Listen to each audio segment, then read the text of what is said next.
song. Ooh, That's a classic. And I'll tell you what, Whitney Houston did a very good job of that song.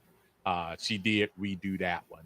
And that's icon on icon. So I can kind of give you that. So do you have a song that's kind of puts you in that mode there? Man, that's a tough one. A song that I never get tired of. Yeah. And we can't say anything like Sesame Street. I know you're thinking about that or something like what you usually listen to. Wow. You don't. Wow. Wow. I was trying to give him I tried to give him a gift one time, and Coach Roney's like, "Oh no, Sesame Street."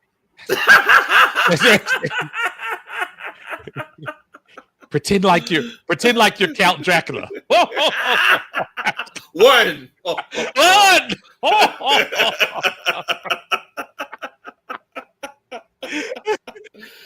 Oh man. And so you know what I mean? Like one of those songs that comes up, and then you just say to yourself, man, y'all, let me stop the radio. If you're radio searching, that song comes on, and you just stop. Man. Okay. Ooh, all right. So I don't know. Are you familiar with The Dream? Do you remember? Yeah. The producer. Yeah. So he had this little run of he was making R&B albums, right? Right. And he had a song, I think on his first album called Fast Car, and it sounded so much like Prince. Really? It sounded, you would have thought Prince sung that song. It sounded so much like Prince. But it was called Fast Car. You ask Coach Ron, I'm an album cut guy. I'm a huge album cut. Everybody's singing Gotta Be on the Jagged Era, but I'm singing Wednesday Lover and Rest of Our Lives, No, I'm like that too. Everybody listen to the singles, but the cuts. The album cuts. Those are the ones for me. Those are the ones you pay attention. So Fast Car. Everybody in the comments, y'all make sure y'all check it out. And also, I went through this. And y'all know I talk about Donnell Jones all the time. So there was this period. I was talking to this girl, and I was trying to convince myself to break up with her. And my mama said I probably played Where I Want to Be 8,000 times. Because I just kept playing songs, Young Thundercat going through the feelings and emotions and everything. Oh, I hear you, bro. So I was like, I probably listened to that one as many times as possible. But I really like that Fast Car song. That is, that's you just added to what I'm gonna listen to. So Fast Car by The Dream. I'm gonna actually look that up a little later on because you said that sound like Prince. So it sounds a lot like Prince. I'm definitely gonna check it out and see what's going on. And Tavius in the house. What's going on?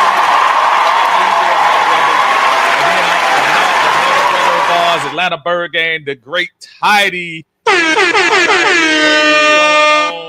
Tidy says his all-time favorite Falcon player is Roddy White. His current fave, he doesn't have one right now. His song, Sam Cooke, A Change Is Gonna Come. Oh, okay. Man, that's all listen to, man. You can't go.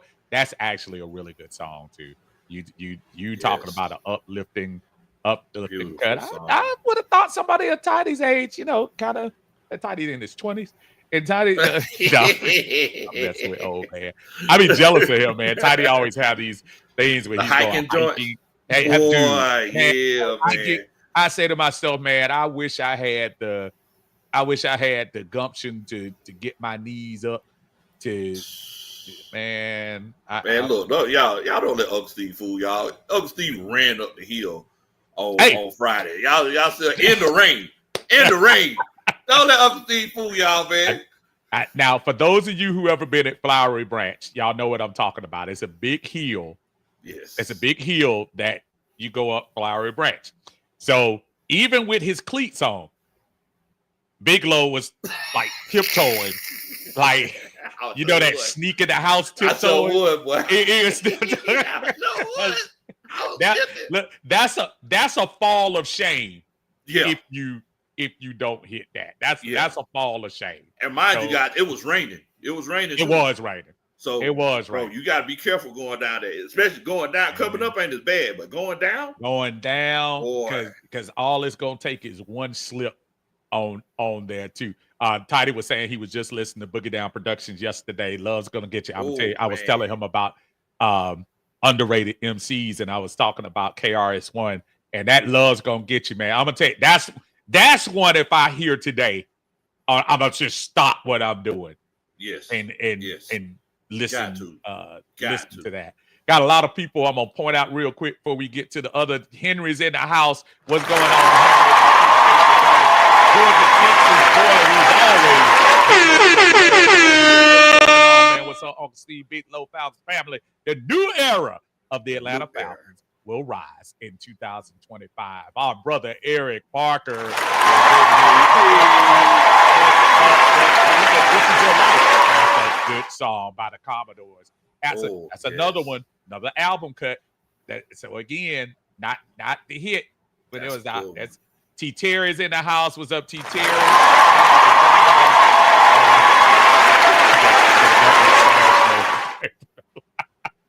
And that lady was all right, man.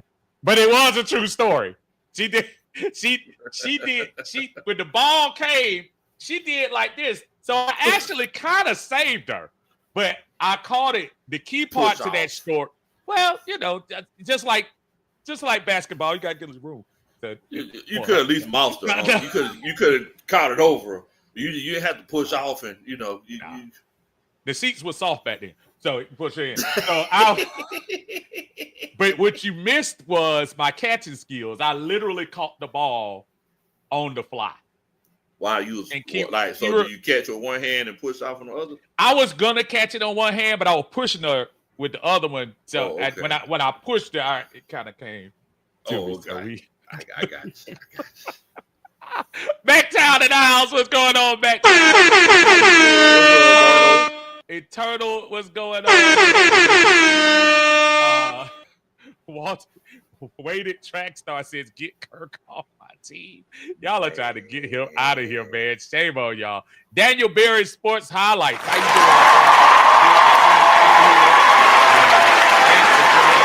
doing? Bernard says, song I can listen to on repeat forever is the Silvers. I wish that I could talk to you. Oh, okay. How does that one go? I have no idea, but I'm gonna look it up. I'm gonna look it up. When people putting these songs I never heard of, I put it in my phone. Yeah, you see, that's what I'm doing. Like when people are stopping by, I'm literally putting it in my car. Like he said, fast car. I'm definitely putting it in here so I can. It sounds so much like Prince. Oh yeah, it does it. Then I know I'm gonna love it. Man, I know I'm gonna love it. Tommy Baker's in the house, saying hello to Big Low in the house. Big Bam Bam Electro. What's going on? He said his birthday tomorrow. Oh man! Happy birthday to you. You should know he's gonna go Stevie Wonder, y'all. Y'all should have knew that. Happy birthday. See, you're supposed to be. See, again, I introduced you as the best background singer in the game, and you're not even coming. Per my contract, I can't even. My contract won't even allow me to sing behind. You need to renegotiate that contract, bro. It won't even allow me to sing behind. That contract needs to be. We need to. Y'all make sure y'all show Bam Bam some love, though, man. Man, how old you turning, man? Yeah. Give us a how old you are, bro. We definitely want to give you some love in here. 330 says Big Low Country, Uncle Steve's Lounge. What's up? Good report from the OTAs. Thank you, my friend. We appreciate that. 330. Absolutely. Backtown Dirty said his song is LTD Love Ballad.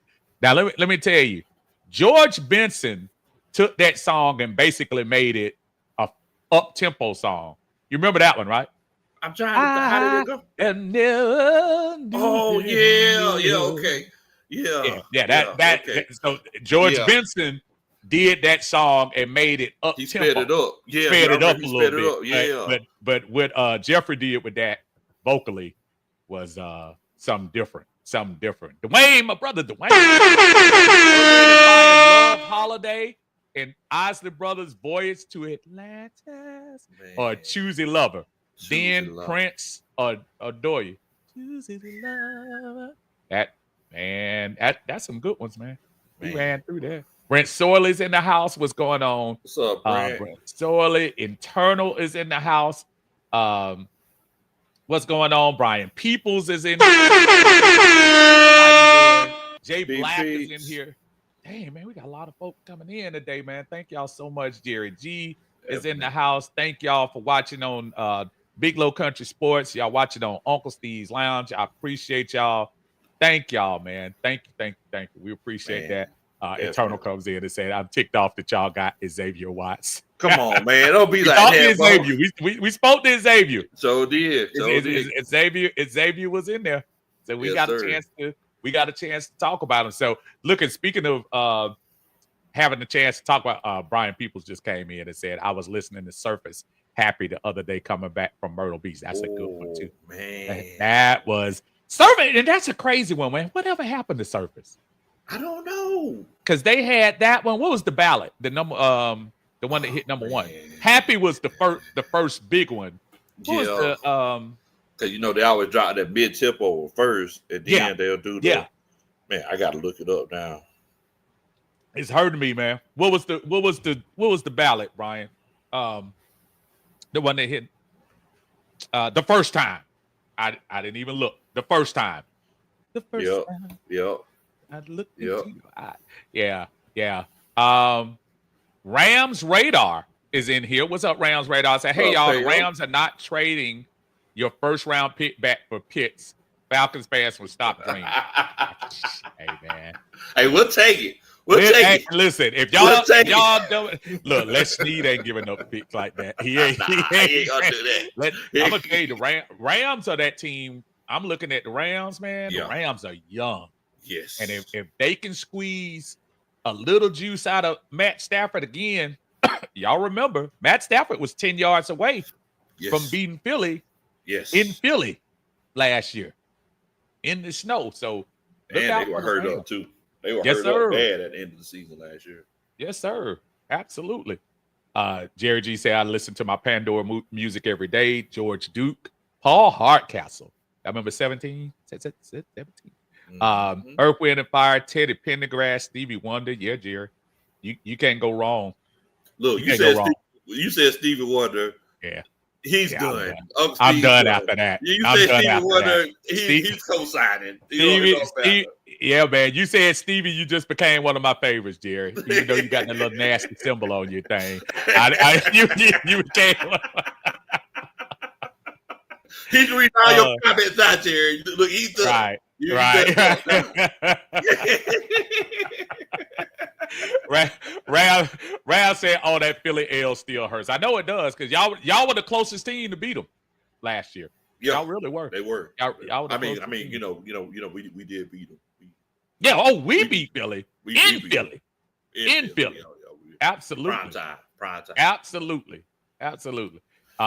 Jerry G said, "Respect, Unc. Thank you, brother." Yeah, man. Look, I say, y'all got your own problems this year. I can't. I do not want to be y'all this year. Not that I ever wanted to be Saints, but though y'all literally are going to be playing. Remember, what was that game on Price is Right where they throw all the things in the bag and you reach in and grab the chip?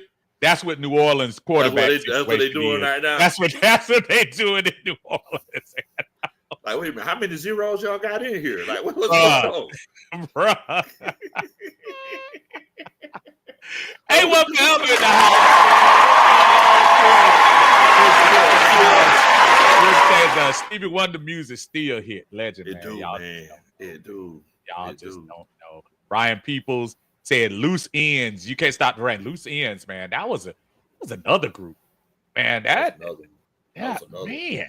Y'all coming up with some good ones today, man. Y'all just don't know. That's some.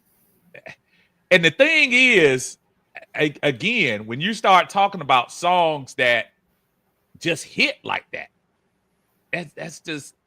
that's what I'm talking about. Those feelings that y'all talking about. T. Terry says Michael Jackson, Man in the Mirror. That's a good one. That's a good one, man. In the Mirror. That My favorite Grammy. Michael Jackson song though is Human Nature. That's my favorite one. Yeah, I remember you telling that. I got somebody who did Human Nature named Uncle Steve. He did a version of that. He did. Lord have mercy. He did it. Oh my goodness. Oh man. The Rams say the Rams got to, get to play the Bird Gauntlet this season. Y'all think they can sweep all the Bird teams? Slow down. Y'all got to come here in December. And listen, Matt Stafford got to stay healthy too. Matt ain't no spring chicken. Who's the backup quarterback? Who? You know what? That's a good. Is it Matt Stafford? Is he come out the? Coming out the bench too. Dang, go. Like, all right, Matt's out. Go in there. Who's the backup, Pale? Let us know. Yeah, man. Yeah, who's your backup quarterback? Yeah, tell me that. Lowski says Luther promised me. Oh, man. See, y'all. That's what I'm talking about, man. That's what we do on the Sunday Chill, man. We talk that. There's two things that are universal with folks: sports and music, and it's always a connect. Yeah, Luther. That's awesome. Jerry G says can't go wrong with Stevie, my brother, and I say less. I'd say yep, absolutely. Chris says, "No, the Saints are on Family Double Dare, and they got to do the physical challenge." Oh, Chris, y'all ain't no good. That's rough, right? No, that's rough. Probably true. But do you ever see that? What's that show? It's like I think they call it cutout or something, where like the thing comes and you got to jump in the air and match the shape. Oh, really? I never saw. Oh, wow. There was one of them where it was like, I think the shape was like a toe touch, and it was a big person like me, and it was coming to them. They were like, they were backing up. They doing it. That's the Saints. Wow. Y'all ain't giving the Saints no shield.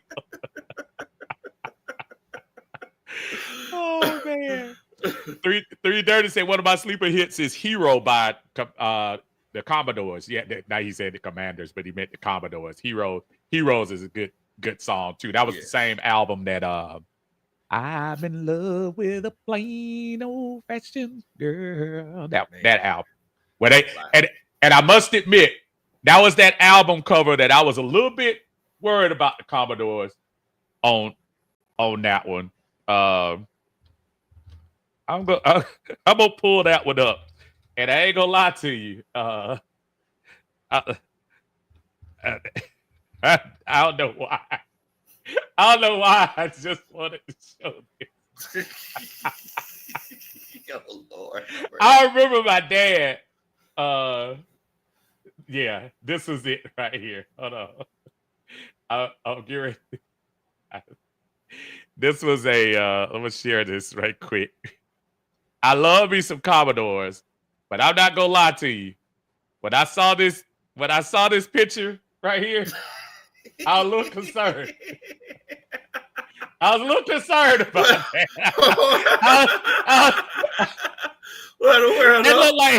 That looked like six brothers that were a little too close at the moment. And I love me some Lionel. It wasn't too far after this that the Commodores broke up. Yeah, after that, I'm not judging. They were so close. They were so close that they had to break up. They had to break up. If you look at Lionel's face right here, Lionel was smiling a little too hard. Shout out to Lionel, man. Shout out to Lionel Richie, because look, I ain't gonna lie to you. I gotta get that outfit though. Like what? I'm just saying. I gotta get the outfit though. Like I say, I love some. Man. Like I said, I ain't judging. I'm just saying. I tell you one song I do listen to over and over and over again. Talk to me. Treat Her Like a Lady by the Temptations. I do like that. I do like it. If we go on a road trip and I just need to pick me up, yeah, man, I put that thing on. I listen to it 6-7 times in a row. I just love that song.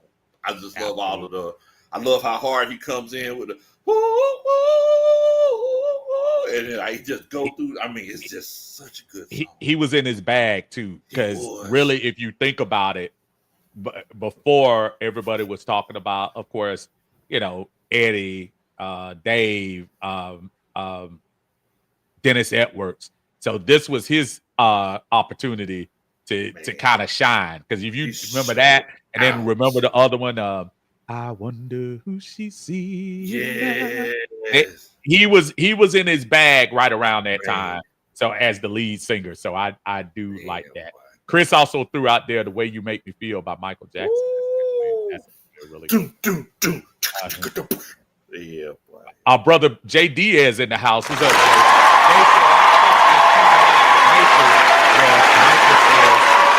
I love loving this way. Yeah. Boy, and that's at the very end, especially when he kind of goes off at the very end. Bro, I love that. That is such a beautiful song. That's a beautiful song. I going down here. Brian People says, "Ready for the World, Love You Down." Oh, man. That's another good one. When you start talking about that, man, goodness gracious. Man, good. Please. Cool Beans gives shout out to a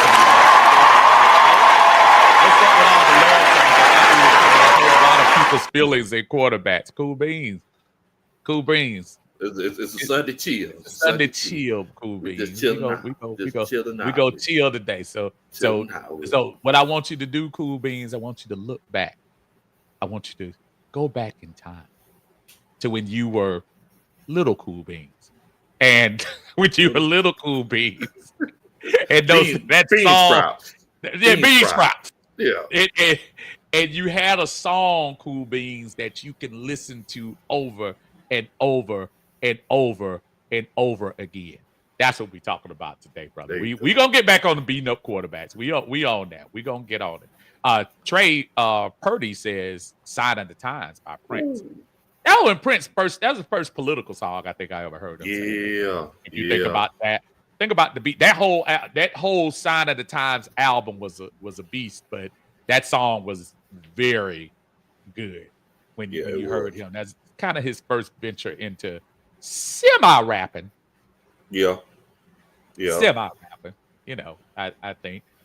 Chris also says he loves The Night Shift from Commodores. You can't go wrong with that.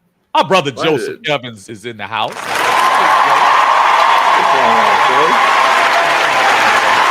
were you about to say, Lo? I cut you off. Oh no, I was just gonna say everybody putting the Washington football team in here. Everybody I didn't know that song so many songs. That's that speed. That's that speed. That speed. Look, we're a sports show, so everybody talking about. So everybody, the Commanders, steal by the Commanders. 3 times a lady. Will Cotton says, Charlie Wilson, you are. Charlie is another one, man. Charlie, everything Charlie says is on point. Brian Peoples take me back, man. Let me tell you something. And I agree with you wholeheartedly. He said Ram, everything she wants. George Michael was that dude. And I'm telling you, right now, that run they had from 84 to about 86, when they went Wake Me Up Before You Go, Careless Whisper, Everything She Wants. They was on a run.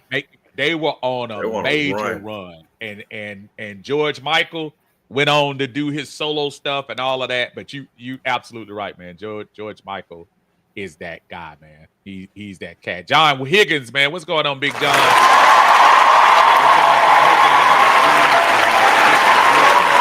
What it do? How you guys do? Go Falcons. Absolutely. I did have a quick question for you, though. No. Go ahead, brother. Because, we talking about, like, the songs you can listen to over and over and over again. Yes. But I got a question. What's that? What's the song that you really like, but you listen to it once and you just done it? Like, you don't want to listen to it no more. Like, I know for me, it's I Like It by Del Bois. Like after it goes off and he hits the, high note, I like right? we don't need to hear it no more. Like that's it. So That's it. shut down. Shut it. I mean, just shuts it down. I mean, because it's you can't take me up here and then bring me back down again. I see. Starting over. Okay. So now I kind of see where you're going with that. Oh, bruh. You took me there when you just said that, because I would have picked probably somewhere in that DeBarge type. Like Kira always tells me, shout out to my love of my life, Miss Kira. She always tells me that I like the high songs, which I do. Every single time I probably listen to Do Me Baby by Prince. If you start seeing how he modulates through that whole song, and he does it in falsetto the whole time, and then at the end when he gets to the little interlude where he's kind of talking to the lady at the end, all you kids under 18, put your ears up, put your hand on your ears, where he starts getting into the more exotic part of the song. Yeah, Do Me Baby, man. That's it's like it's over. It's like that's it. Ain't nothing you can do. That's it. He could have closed, as much as I love Purple Rain, he could have closed his concert every concert with Do Me Baby. That's like the ultimate. And there was an era right around that time that you had those. We gonna call it what we gonna call it. The light skin, straight hair, high voice singers during that time. And if you weren't light skinned, you had the Jerry curl. So I'm talking about that era of Prince, DeBarge, Switch, Ready for the World, Dream Boy, that era right there, where you had those, again, Blue Lights in the Basement songs that always just hit. They just hit. You know what I mean? They were different during that time. It was different, man. When did it really? Because you still had like your guys like your Freddie Jacksons and your Luthers who who were the more the tenors and everything like that. Absolutely. But like when did it like really change? Was it like was Bobby Brown the guy that kind of changed it, or? I think as far as changing it back, because I think again, well, I'm gonna tell you whose fault it is. It was Russell Tompkins from the Stylistics. It was his fault. Because when you think about the stuff he did with the Stylistics and hitting them high notes and it was a different type of falsetto-ish thing going on. And it carried through. Bobby DeBarge took the baton from him. Bobby gave it to L. DeBarge. L. DeBarge gave it to several people along the way, as far as again, the guys, Dream Boy. If y'all ever ain't heard of Dream Boy, go listen to Dream Boy, Don't Go. And I promise I do, go listen to those. Prince, and when he gave it to them, it was a whole different thing to me as far as that was concerned. That's what Look here, everybody in the comments, we want y'all to know we ain't singing a lot of these songs. We want y'all to go and look them up so you can hear them, because I don't want to, I don't want to sing it, and then you're like, man, he spoiled the movie for me. You know what I'm saying? So I was absolutely, like, hey, absolutely, yeah. Y'all gotta do your homework, man. Y'all go do your homework. Speaking of which, let me go back out here to get a couple of more of these songs. Jay says Beanie Single. I Can Feel It in the Air. Groove Is in the Heart by ATL Focus. I think he's talking about Delight. Jerry G just named off a whole bunch of good ones. And he just said, I'm gonna just name a list. William Amy, what's going on, brother? How you feeling? Monica and Carlos in the house. What's going on, our brother Carlos?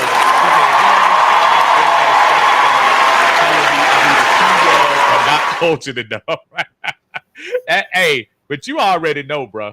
You know how these songs are. You got one question right here. Talking about Sterling Woods. He said, "Can you see them signing Asante Samuel Jr.?" talking Ooh. about us. What do you think about that? Is he a free agent? Yeah, he's a free So agent. Everybody's kind of wondering why nobody picked him up, but yeah, see, that scares me though, Lo. I know it. I That know that it. that that scares me. And when I see a player that isn't signed yet, that makes me wonder what's going on with them to where they don't sign it. So what do you think about that? Yeah, I mean, because you think about it, he's young. You know what I'm saying? It ain't a situation where it's like, oh man, he's 33 years old, he's 34 years old. Nobody wants to pick him up. Like he's still a young Thundercat. He just came off his rookie deal, but I mean, I don't know. I'm not too familiar with his injury history, Right. but I do think we need like another legitimate cornerback in that cornerback room. Everybody's talking about how good the safeties are, but I definitely feel like if you get another cornerback, that'll kind of help us out a little bit. So let me for the sake of that question, let me pull up real quick because I know our cornerback situation.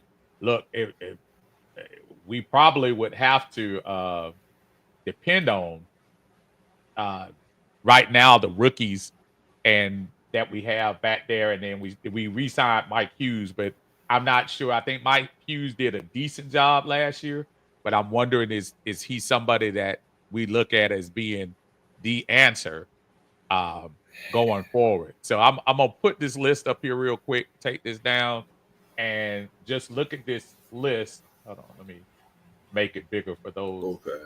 who are in my thing and can't see. All Um, right. the the list isn't very long, and quite honestly, isn't very uh Ooh. doesn't really seem to be very good at the Yeah, moment. that's So so you're looking at James Bradbury right now, who was with Philly last. Stephon Gilmore hasn't been signed yet. yeah. Remember how he did a good job for Minnesota last year. Now I heard somebody say he might go to the Panthers. Really? Mm-hmm. Okay. So we got down to Asante Samuel, who wasn't making a lot of money last year. So obviously, he probably didn't leave. And it is unfair to have that name and attach a junior to it, as great as his dad was when he played. That's the unfortunate thing he's probably dealing with right now. You got our buddy Eli Apple out there. I mean, shoot, since Still, we've been circling the block so much, why don't they just go ahead and get Fabian Monroe again? I mean, we that's what we do all the hey, time. We hey, recycle players. and maybe that's. I mean, well, let's put it this way: you haven't you haven't been seeing some of the same um habits from this That's true. That's true. this version of the Falcons. That's the one thing I say I do love, that they aren't repeating a lot of things. Let me Yeah. ask you a question too while we back on the Falcons a little bit. Mm-hmm. With Raheem Morris, and this is for the chat as well, but I want to hear what you're gonna say about this, Lo. Raheem Morris for the last 2 years has been given a lot of uh tools and been brought in his guy for defense this year now with Ulbrich. We bringing in all these young defensive studs and whatever. Are we? And a lot of people are on the fact that they like the Raheem gimmick where he goes out there and he's talks so fast and he's really engaging and la la la la la. Do you think this city will take a non-playoff year in 2025 No, from no, Raheem? no, no. And tell me why. Man, first of all, it's all right. So, and all right, it's basically one of those situations where we're the type of people, right? Atlanta Falcons fans we're the type of people who, you mess up that first time, we'll be like, oh, hey, that was messed up. That you shouldn't have done that. And we're the type of people be like, oh, so you're not even going to acknowledge it. We would prefer if you would acknowledge that you messed up, but it's a situation where so you're not even going to acknowledge it. But if you turn around and you mess up again with, I'm gonna be honest, with a better situation, right. It's not going to be pretty. I mean, look, if you look on Facebook right now, or you look on Twitter or YouTube right now, there are so many people. It's a split. It's a 50-50. Some people are down on Raheem, and some people are up on Raheem. Bro, if you mess around and lose again, it's not going to be good. It's not going to be good. It is a tough one for me because I really do like. I'm not even going to lie to you. I really do like Raheem. I liked Raheem when he was here in the interim last year. Not last year, a few years ago. I almost wish they would have given him a little bit of an opportunity then, but I understand why. He surprised me a lot last year, Lo. He really did. You can say he probably cost us 2 games last year alone with some decision making that he did. I think not going the whole Kirk Cousins, I'm hurt, I'm not hurt scenario where as a coach you have to make a decision to say, listen, man, dude, if you're hurt, let the rookie come out there, and I'm sorry, it happens. And if he happens to be better than you, we gonna roll.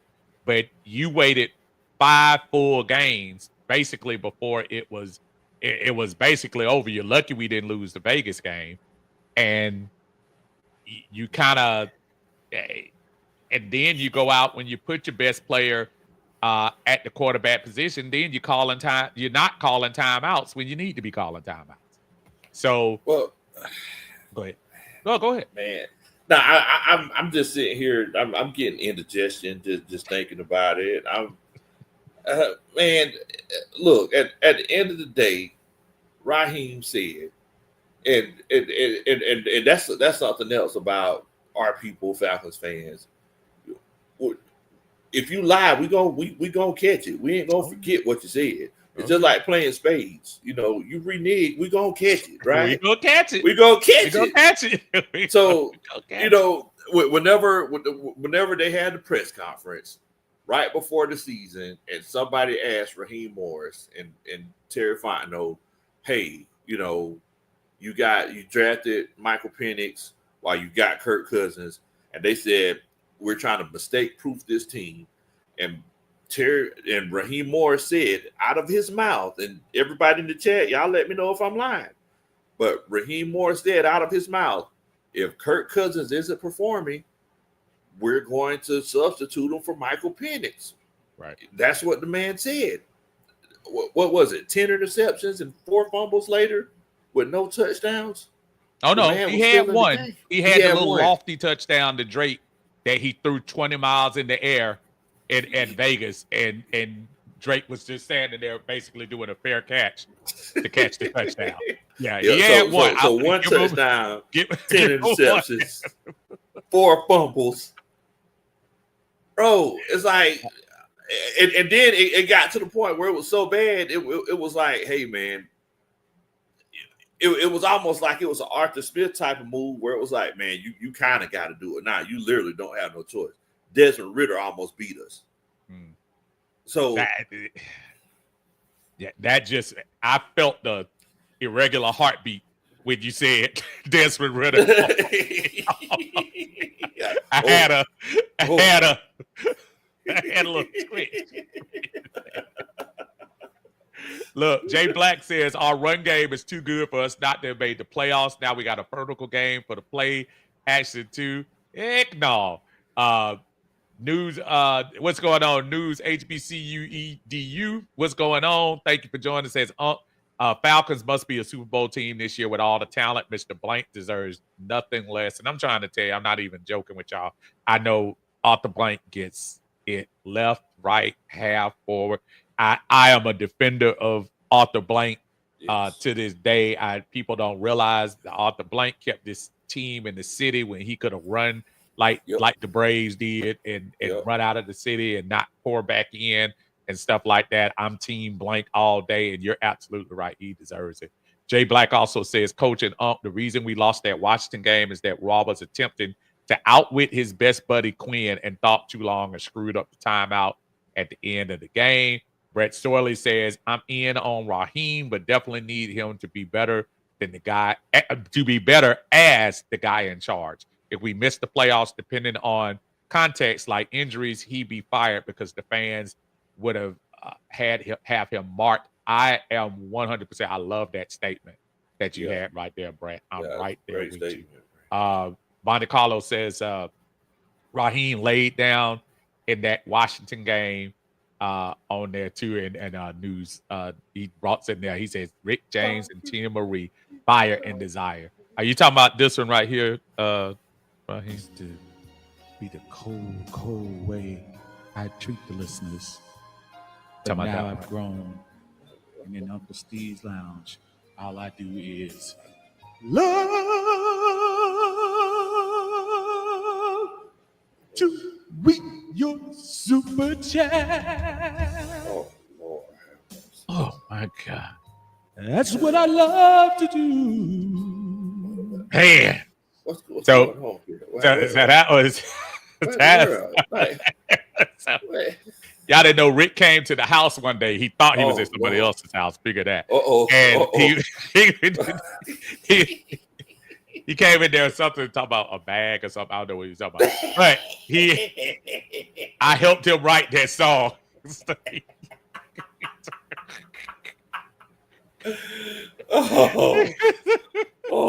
man. Lewis in the house. What's going on,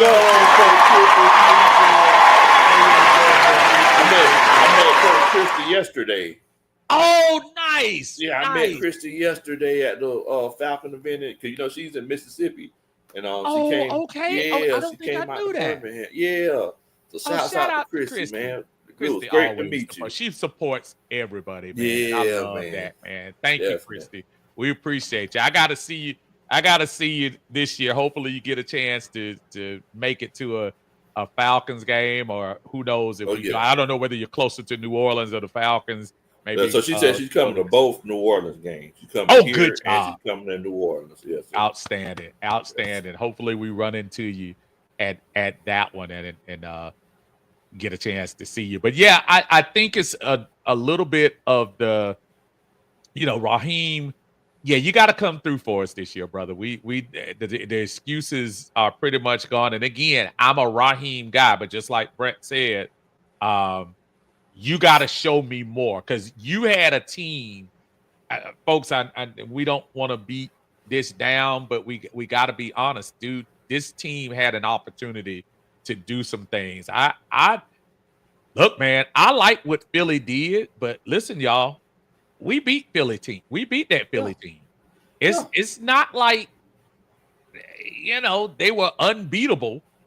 And put it this way, that was a Kirk Cousins team that beat Philly.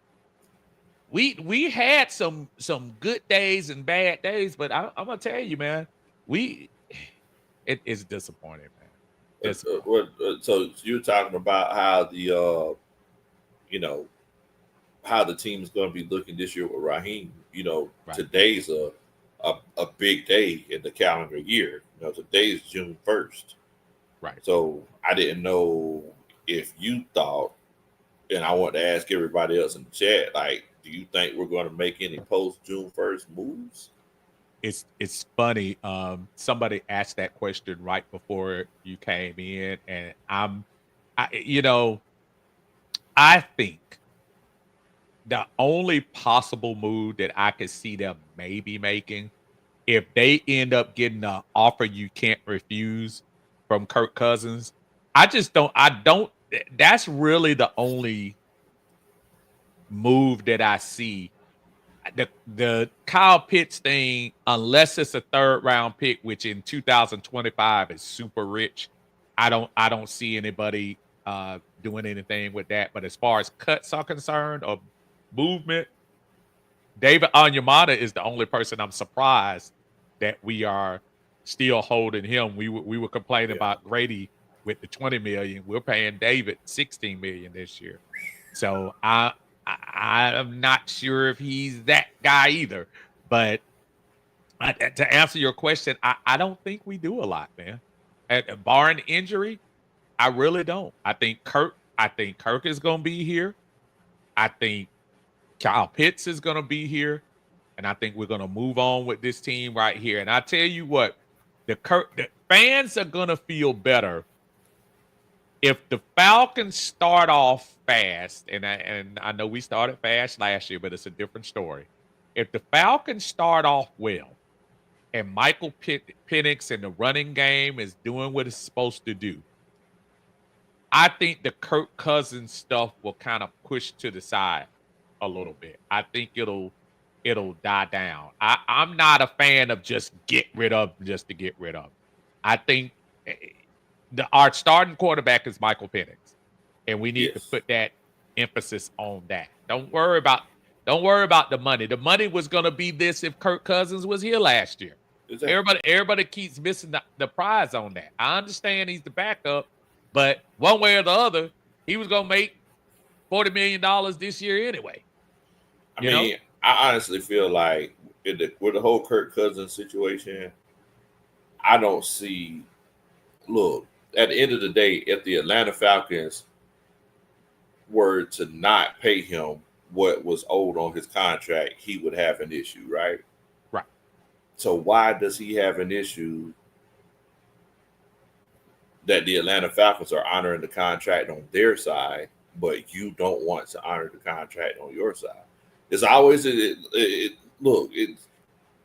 why is it like? I feel like this is one-sided. I feel like this is a situation where we're having double standards here, because the Atlanta Falcons are, they're honoring their obligation.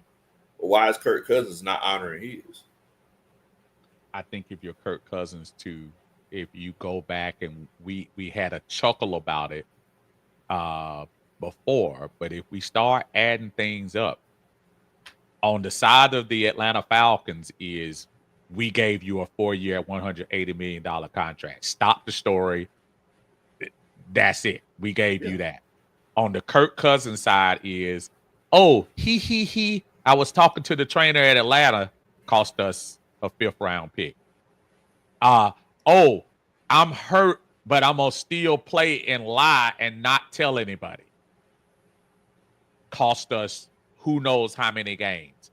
I still look at that stretch, and I still think we could have been 3-2 in the games that we end up going 1-5. I still think we could have been that. And then we go to the offseason of trust, and by the way, I was hurt.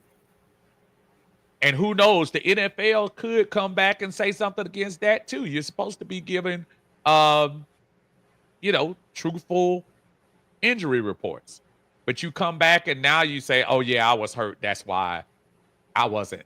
And so you're absolutely right. The seesaw is definitely balanced on the Kirk Cousins side, where you're like, Kirk, are you going to give us some love? Are you going to give us, a little bit on here? Are you going to work with us?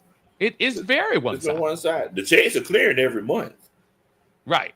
Right. The check's cleared every month.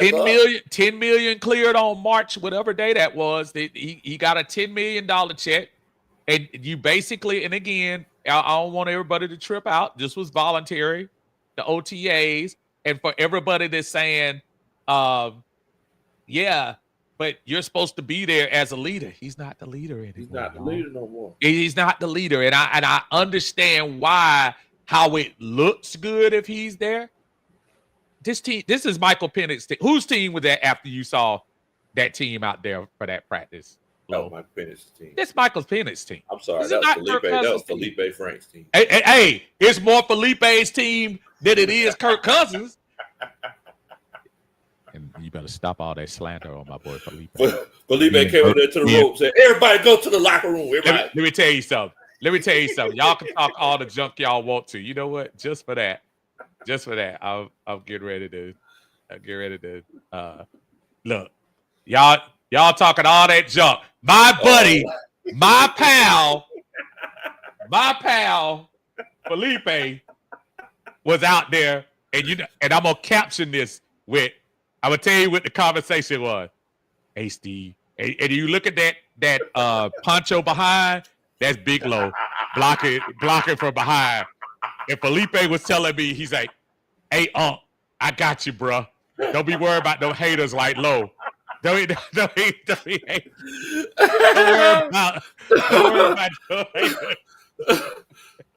haters.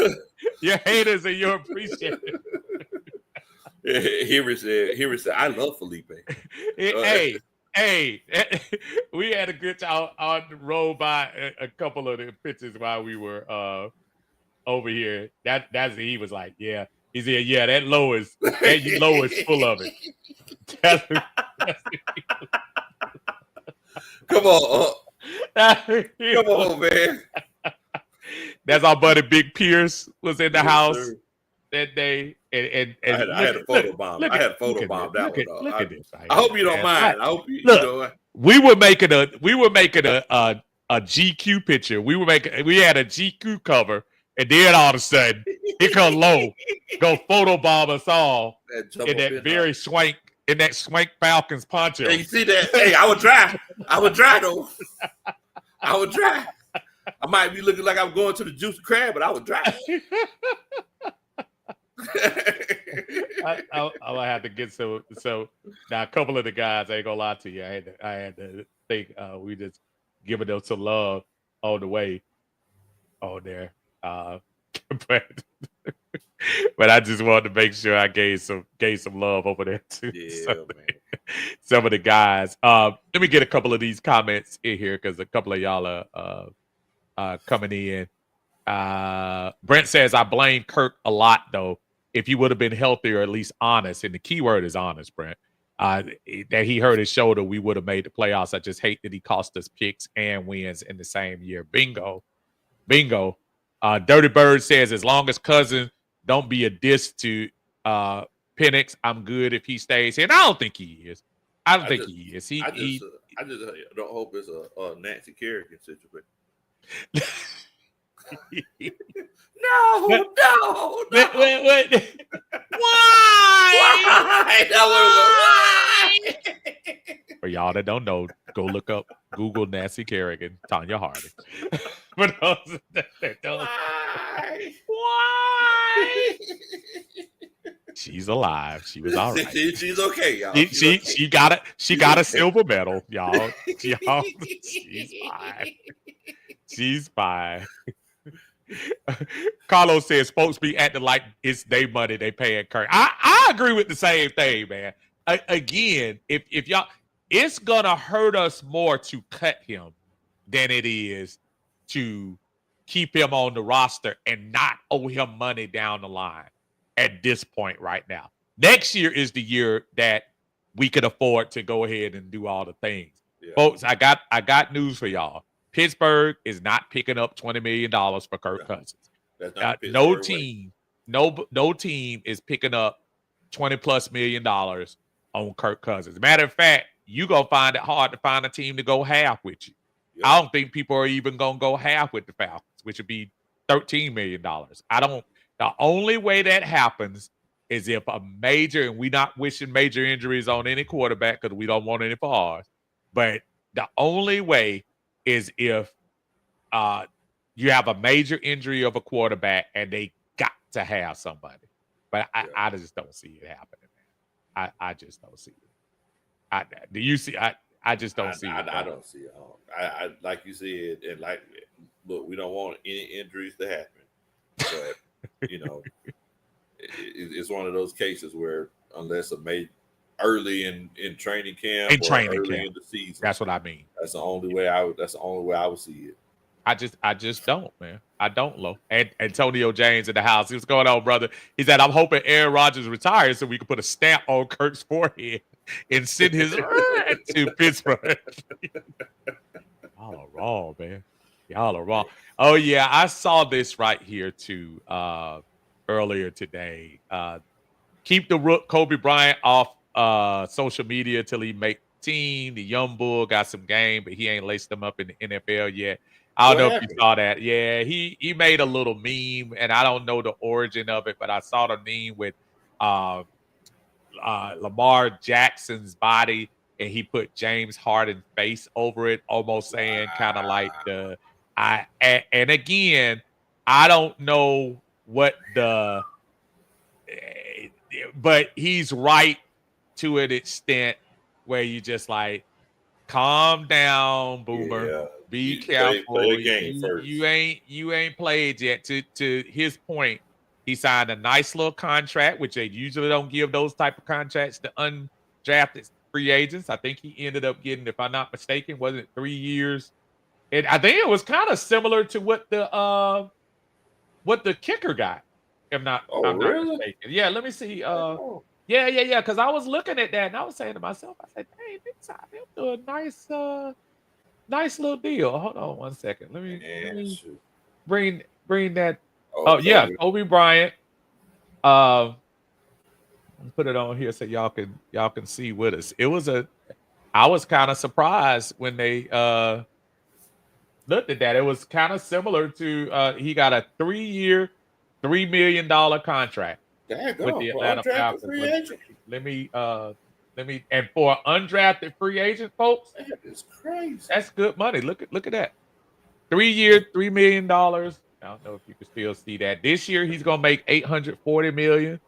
But again, he got, and look at his guarantee.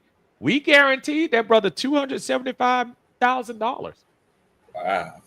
So I'm just saying the Falcons have room for him, but kind of to Lowell's point, like simmer down.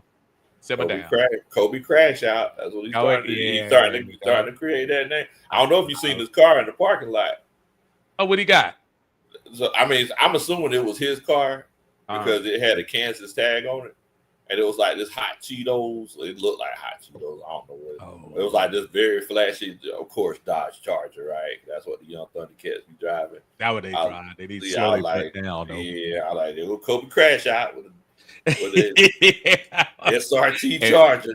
And we hope that keep your head on the swivel, bro. Keep your head on the swivel. Yeah. Be careful. Brother Henry coming in the house. He talking about, I love Felipe. I love Felipe. Y'all leave Felipe alone. I told y'all that several times.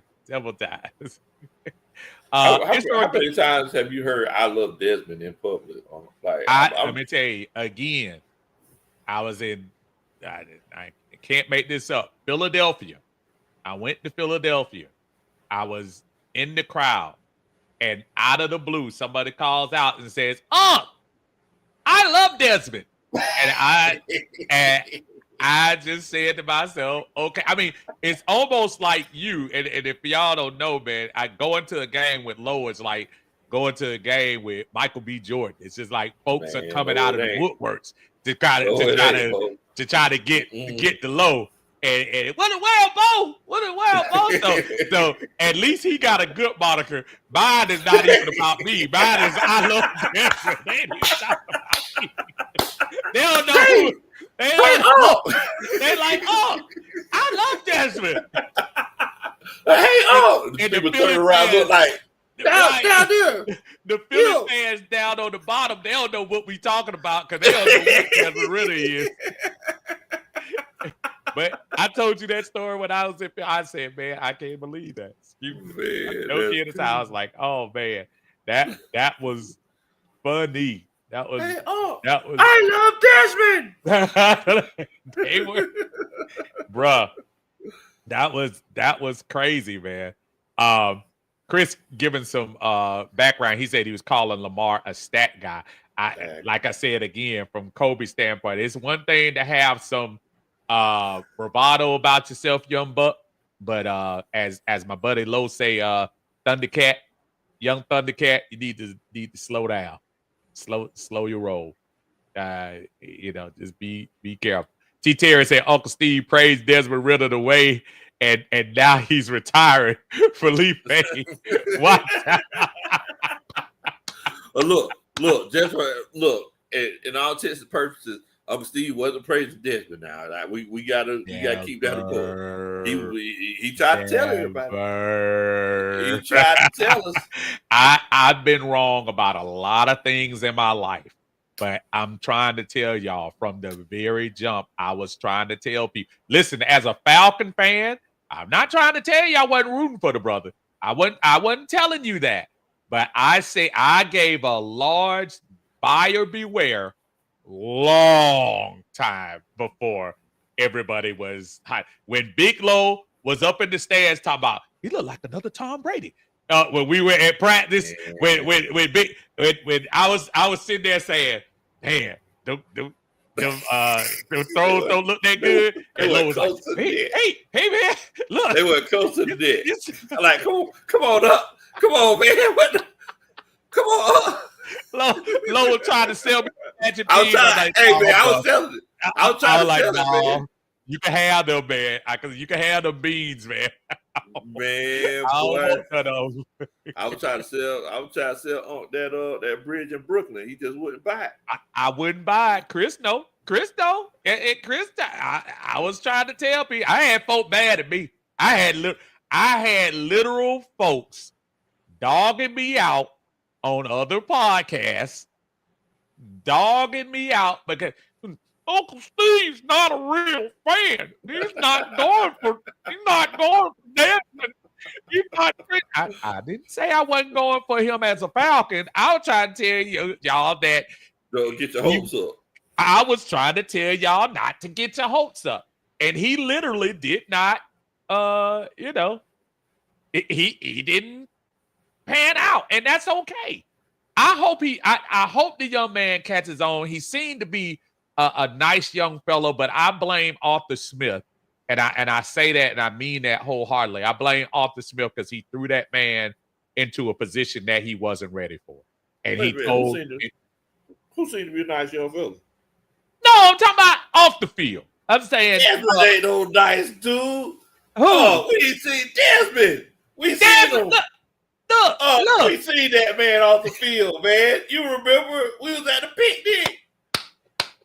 Come on, I'm talking about he seemed to be a nice guy. Come on, man. That guy was not nice. All I'm saying is, I said, and look, I think you called me out the other day. You talking about how my fandom, I'm usually able to separate it, and I am. Yeah. But I called myself, I would support, because he wore the Falcons uniform. I sat there and I supported it, and I knew I said I'm going to support him. But I also told people that brother can't get the pass down the field. He can't get the pass down the field. I'm looking at practice the other day, and I'm looking at Michael Penix looking like he's not even going through a quarter move on his throw, and that ball going down the field. Y'all, I remember. I'm gonna tell you this. Did you ever used to play Tecmo Bowl? Yeah, boy. Okay. Remember the good quarterbacks for Tecmo Bowl? If they threw the ball, it would be on the line, and it would go. And then the bad quarterbacks, the ball would loft in the air. Yeah, boy. By the time we get there, there'd be two people standing on top of them. Then the breakaway. That was Tecmo Bowl. That was Big Low's buddy, Desmond Ridder. That man. That being said, I'm not gonna lie to you, man. I'm not sure I wouldn't have to take him as a backup over Easton Stick. I don't know. You would take Dez over Easton Stick? I don't know. I'm torn. I'm torn. See, that's the situation that we're put in, though, and right.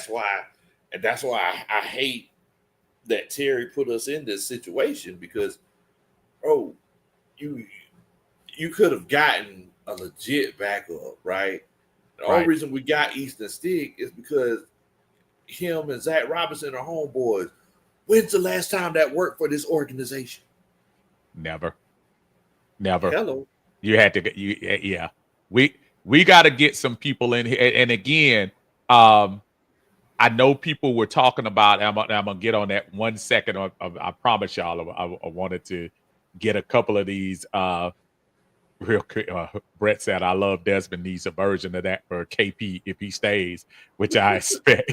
It's organic. Says I recently moved to Augusta, and people around here want Kurt back under center. Under center, what? Playing basketball or doing what? What? And what part of Augusta do you stay in? So I'm messing with you, brother. Oh man. Brett said, guys, I apologize for so many comments. No, I'm on one that no vodka hitting. He said that vodka hitting. Oh my goodness. Be careful now, Brett. Be careful now. I'm ready to see Moody this year. He a stud. Called it when I signed. Let me tell you something, Brett. He doesn't get hurt this last year. I think that was a major. Yeah. That was major when he got hurt. You're absolutely right. You're absolutely right. He's a great leader. Was all anyone could say about Desmond, and that was the moment I knew we were cooked. He's a great leader. I call the man Desmond Winner. No, what's our favorite word, Lo? It's the intangibles. It's the intangibles. It's the intangibles. Anytime when you go to a coach, and I'm telling y'all, anytime they ask the coach, well, what do you think about this guy? And he's like, well, he's got the intangibles. Anytime they say intangibles, buyer beware. And they said that about Dez every time. What does Desmond have that you don't see in Taylor? I forgot the brother's name. Who was back there? Taylor Heineke. Well, Desmond has the intangibles. He has the intangibles, which equates to 7 for 19 for 93 yards. It's never gotten so bad that we celebrated when we completed a pass. We celebrated. That's how bad it was. We celebrated when we completed the pass. It was, dude. It was horrible. It was horrible, and I'm trying to tell y'all, it was so. It was. So, I should have been in the bins. Like if it was depressing on TV, you should have been in the bins, bro. I think that might constitute for some dark days in Atlanta Falcons history. I'm trying to tell y'all that the Dez days were getting that. Josh, yes. Terry, yes. Matter of fact, if you go back, Josh, if you go back and watch the call, which I always watch, is one of my favorite, is one of my favorite ones.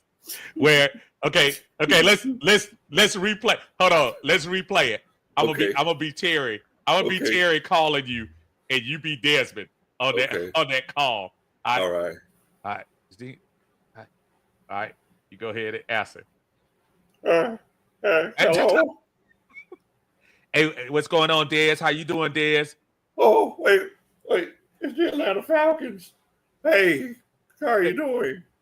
Hey, man. Look, we ain't got nobody. I mean, I'm sorry. We up to you now, and I think we're gonna draft you right now. Oh my goodness! Don't get excited. We got some Gatorade we want you to take. We got some Gatorade we want you to tote. But Dez, I don't need you to cry. I need you to Dez, do you see who we have right now? Oh my goodness. They messed up, coach. Dez, why are you saying tears? And all the people. Hey, coach, tell the people you got a job. Because I'm not leaving until you get a championship out of me. Well, I'm gonna hold on 1 second. Okay, yeah, we got a spot for you. We got a spot for you, Dan. We got a spot. I can't wait to come and lace them up. I'm going to throw a lot of touchdowns. you're the guy we looking for? I guess. I guess that'll work. I guess. That's great because this is going to be a story like Tom Brady. We're going to win championships, multiple championships for years to come. Keep that thought. Brock Purdy doesn't have anything for me. I'm finna get a max contract, and I'm gonna make a whole lot more money than him. Okay, Des. Oh man, signal's going out, Des. I'm gonna. I can't wait to get started. I'm gonna talk to you later, man. I appreciate you, Malik. I mean, Des. I appreciate you. Thanks for.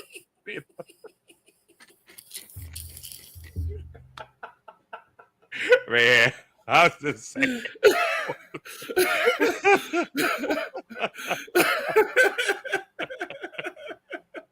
Man, I hate it. But again, y'all, I blame Arthur Smith because Arthur Smith told that bold-faced lie in 2023 that he was ready to be a starter in the NFL. And I do think he should. And I would love to go back and maybe if Terry wins the Super Bowl, he'll be able to tell the story. But I would really love to hear whose thought was it to think that he was going to be a starter.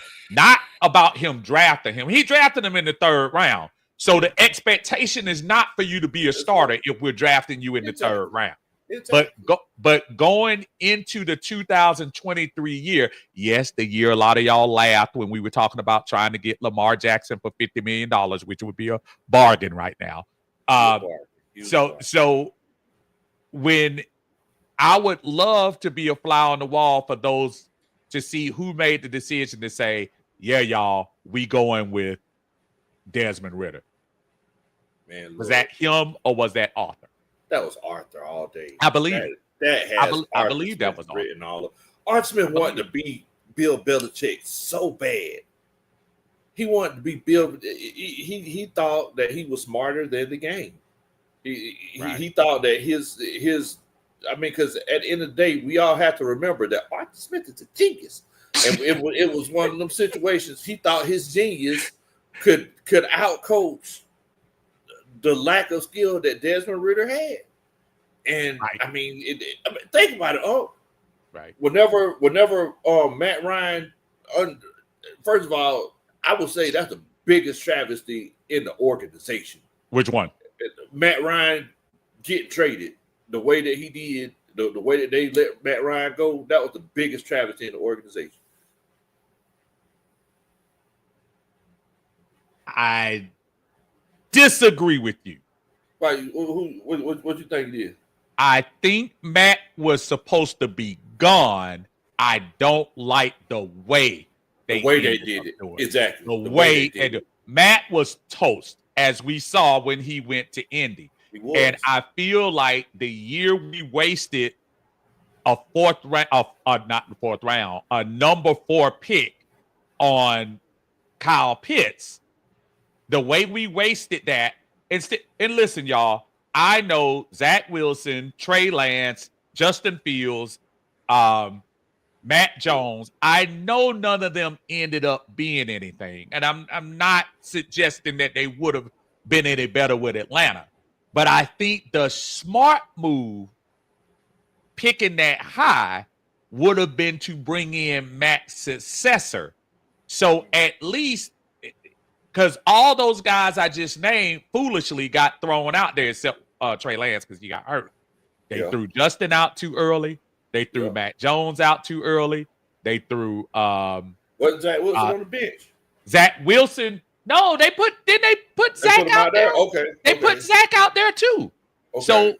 So my thing is, if you had Matt Ryan on the team and you brought in what was supposed to be the heir apparent, and I don't even think I say Justin Fields as well, I think it could have at least look like you were an organization that was attempting to say, hey, Matt, your days are numbered. We're going to let you finish out this year, but just be honest with you. We look into the future with this other quarterback. And Matt would have, the professional that Matt is, he would have been like, okay, understood. Exactly. And Matt would have fought as hard as he could to keep that starting job. But whenever the time came, Matt would have bowed out gracefully. Absolutely. But the thing is that, bro, to show how Art Smith mismanaged it, if I'm not mistaken, Marcus Mariota, he got signed the same day, right? Yes. Matter of fact, didn't he get signed before they traded him? He got signed before. If you remember that day, when they were out of the Deshaun Watson sweepstakes, if y'all remember this, try to see if y'all remember, because remember, the big thing was we were waiting on Deshaun. Deshaun, instead of flying to Atlanta, he flew to Atlanta and then went straight to Cleveland. And thank God of that diversion. He ended up going to Cleveland. And remember, that was the big deal. The Falcons said, hey, Matt, give us an opportunity this weekend before he had the same thing, like the $10 million bonus that he was supposed to get. And they made him wait. They never ended up signing Deshaun. Then before they traded Matt, they signed Mariota when they knew they weren't going to get they weren't going to get him. That's how it went down. It was the same day. So they pushed Matt out the back door and brought Mariota in through the front door. Exactly. So that's my point. I think Matt should have left. Folks, I got zero disrespect for Matt Ryan. I say it again. Matt Ryan deserves every flower, every rose, every cheer this fan base should have for him. But in 2021, brother, it was over. And it should have been done differently how that happened. But the whole Deshaun thing, the wait for the weekend thing, the Deshaun ended up signing there, and then they said, you know what, let's bring Marcus in here. But at that point, they knew that Matt was getting traded. So they just brought him in. And again, going back to that Price is Right game, they just reached in the basket and said, okay, what free agent is in here? Marcus Mariota. And they grabbed. No, that was Art Smith's homeboy. Meanwhile, Geno Smith just got $100 million deal. Geno Smith went to Seattle. And was he a Pro Bowler? He was a Pro Bowler. Geno Smith went to Seattle. Geno Smith made less money than Marcus Mariota did, 2 years ago. That's right. He made less money than Marcus Mariota did, and he ended up going to the Pro Bowl. And he just got $100 million deal in Las Vegas. But bro, I mean that's what I'm saying. It's like somebody put it in the comments earlier. Art Smith had a whole lot more influence than Terry Fontenot did. So I mean, bro, yes, all of that was on Art Smith. Art Smith I felt like Art Smith didn't want a good quarterback. Honestly, I felt like it was a situation where, look, if the quarterback's doing too good, it's going to take away from my genius at the end of the day. I mean, you're spot on, man. You're spot on. That's again, we in Falcons land, because we don't have that championship to lean on. We're always going to play the what if games, and we're always going to play the going back game, and it's a shame, but that was the truth of the matter. The truth of the matter is we mismanaged that whole Matt Ryan fiasco, the whole heir apparent. But as somebody said earlier, and I don't know who that was, and they're absolutely right. Hey, we ended up in the position where we are right now, and we got Michael Penix, and again, and Lo will attest to this. Just seeing the level of talent out there, and I know they haven't put on pass, and I'm not trying to, blow smoke up y'all, but you just see the talent level looks much different, Lo. And I just want you to kind of see if you had the same thoughts on looking at what I looked at. And I know we talked about it a little bit the other day, but it just looks different and it looks younger as well. I've been around so many football teams. I've been around a lot of different football teams. And I can tell you the way that the guys talk before the season start is a good indication of how the team is going to do. And like I said, we've been to the players' picnics before. What was that, 2-3 years ago when Desmond wasn't throwing at the net? And then we went on Friday.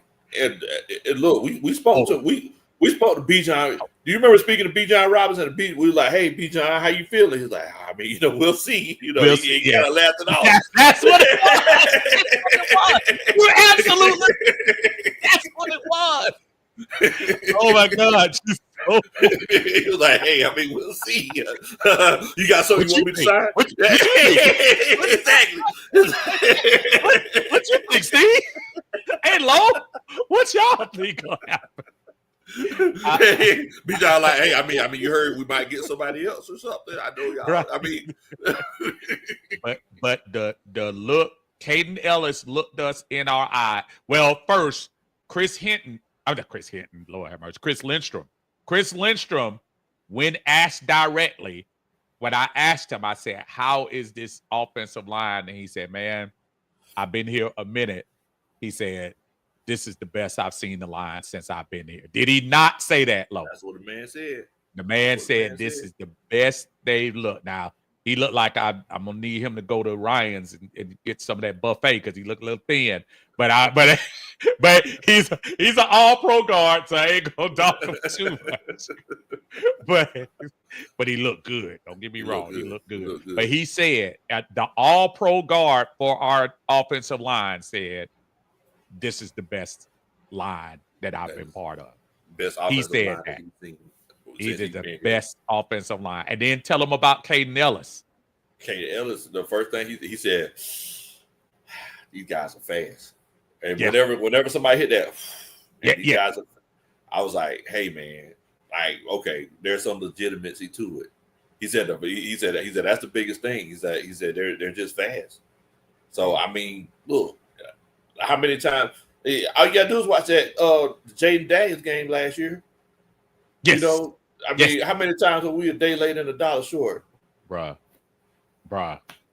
I mean, so to your point, if you have the Jalen Walkers and you have the now you have some legitimate rush guys that even if we're not contacting them, or we make them feel a little bit afterwards, even if you have that type of speed that can put the pressure on the quarterback, if you have that kind of speed that can catch these running backs that are going around the corner, that's the type of thing.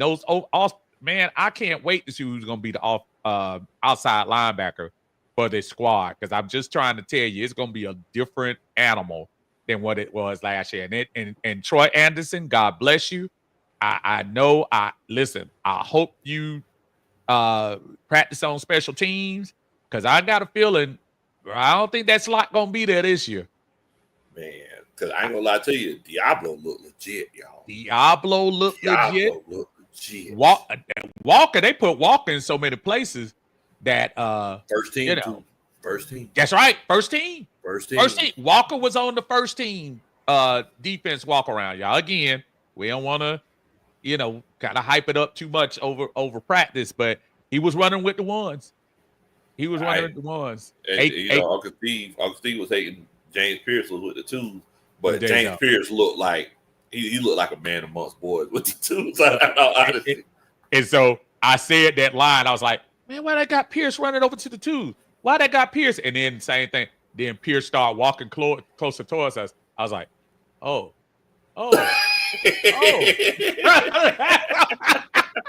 Dude, that's a big dude. Big boy.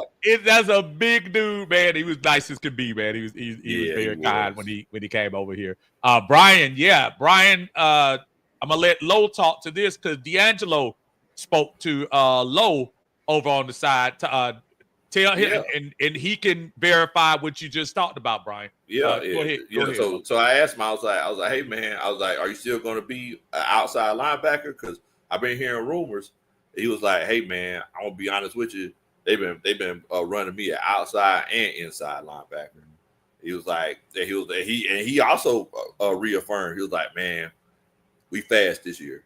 I mean, he also said, he was like, bro, he was like, we're so fast this year. So I'm look, y'all, like if multiple people say it, they got to be something to it. Yeah. You know, unless they went to the Raheem Morris School of Sales. If multiple people say it, there must be something to it, y'all. I'll be think about Raheem. I think them brothers were saying these cats out here fast. I really do. I really do. What's up, King? How you doing, brother? What's up, King? Good to see you in the house, man.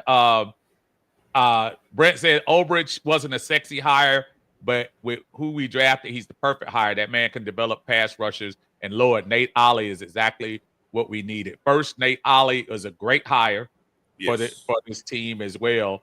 And you're probably right, because what I think is going to go on here with this team, I think this is going to be a linebacker-centric team.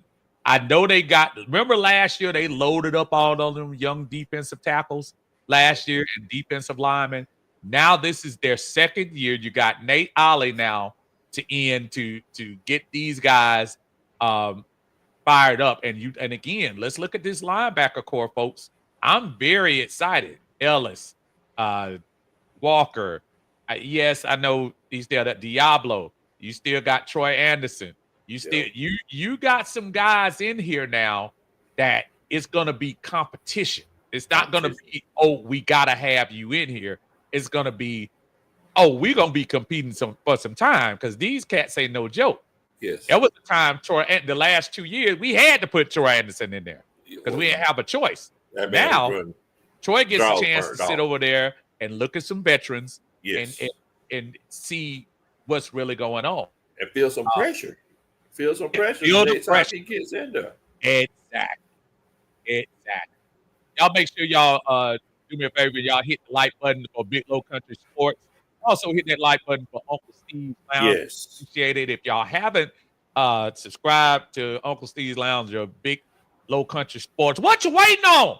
Go ahead and do it and hit us up real quick. Last couple of minutes, I'm gonna go ahead and put the link in here and see if anybody wants to just drop in for a quick second. I'm gonna let y'all answer the questions. See if we can get y'all pop on in and pop on out.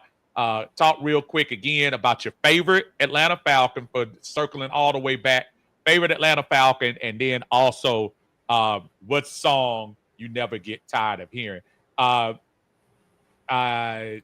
Zay in the Bag said, what did Drake London say about Penix? Now, he didn't say anything specifically about Penix. We should have asked him. But we should have asked him. He absolutely should have asked him real quick. Real quick, we got coming in real quick. We got our brother King Richie in the house. What is going on, King? Man, you know you dropped that link. I said to myself, I definitely wanted to make sure that I got a chance to let a couple of people come in. King, what you feeling first? Tell me what you're feeling real quick about the Falcons right now after seeing some scenes and OTAs and things of that nature, and then I'm gonna have you answer the two questions. Man, I'm gonna be honest with you. We're gonna be dangerous this year. If you just really, because what I did was someone had put the roster up, for both ends, and they included the undrafted free agent. So I screenshotted it because I like to go through it and look at the players. Right. Man, when I looked at our roster, this may be the best roster I've ever seen. And I've been a fan since Chris Miller. So that just shows you how long. Like, people get mad about our quarterback with Desmond Ridder. He really wasn't the worst one. I remember Joey Harrington and Redmond. Like, y'all don't really know. You're true. You're right. Now the difference was, I'll say this, King, and I didn't mean to interrupt your thought, that a problem was, I think everybody in Falcons Nation knew when Mike Vick was gone, the expectation level wasn't very high.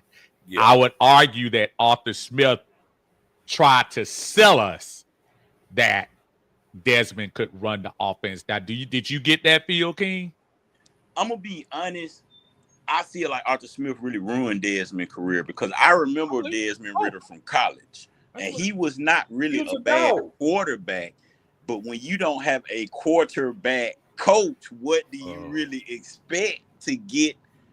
He was a 3rd round pick. He's the one that should have been sitting behind Matt Ryan if we just gonna really be honest about it. Oh, I would take that.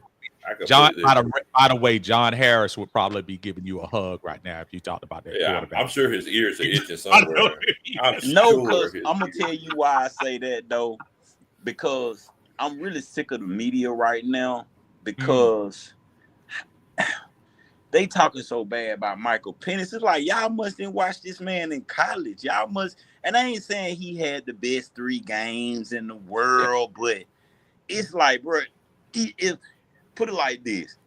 My sister seen it, and she's a season ticket holder just like me. She loved the Falcons.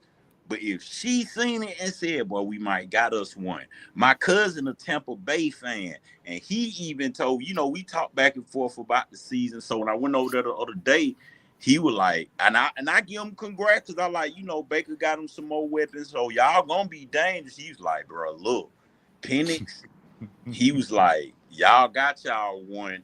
So I really came on here because y'all was at OTAs, and I don't want to hear shit from the media, excuse my French. Because out of those 3 games, right, how do you figure we're going to go 0-7? Like, did y'all not see this kid play? Like, I get he missed some passes, but they missed the context behind it. Man has never thrown to the ones. He didn't even know what they look like on the field. So being that y'all seen him in OTAs, I really came up here because I wanted y'all take on Penix since y'all was there. Well, I will tell you, King, the ball didn't touch the ground one time. That's not an exaggeration. The ball didn't touch the ground. He's not joking. Okay, King, as we were talking about in the game, you know how sometimes you got those quarterbacks when you were making those 20+ yard throws where they got to do the little extra. Kirk Cousins had right to do that. it. No, bro. No, bro. That's all it was. Flick. I remember 30 yards. Daddy, when everybody was saying Kirk was hurt, one thing my daddy told me, he said Kirk got to be hurt because he said every time they pan his face, it looked like he gritting his teeth when he make over a 15-yard throw. And then when he seen Penix, he was like, the ball come out so quick that you can't really. It's hard. My dad said it's gonna be hard to sack that man because the ball leave his hand so fast. So being that y'all was at OTA, I just really wanted to know. I came up here because I wanted to know y'all thoughts on what y'all saw from that boy at OTAs because 30 yards. I know 30 yards, King. Because I know that y'all have seen, y'all go to OTAs in the camp a lot, and I've never been, but I know y'all seen our other quarterbacks, so that's why I'm asking y'all, like. Lowe said it.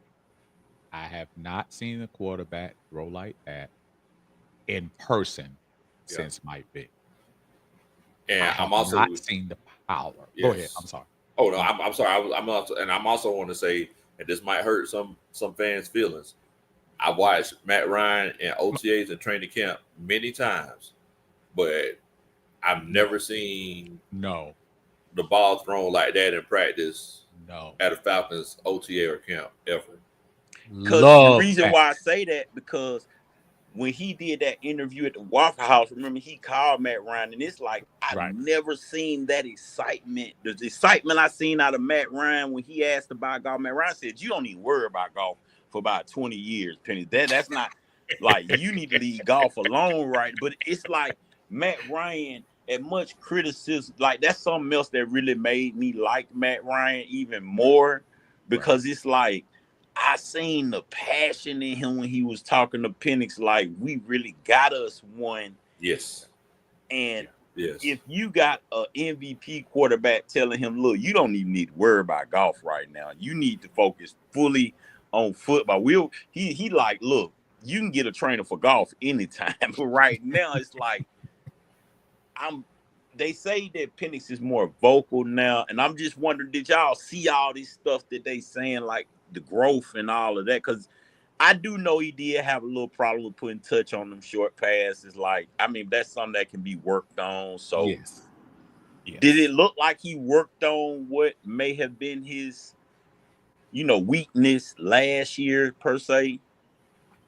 I'm going to say from what I saw, and again, I want everybody to preface the practice, and I'll preface that every person, when they came out of the cut, the ball was right there.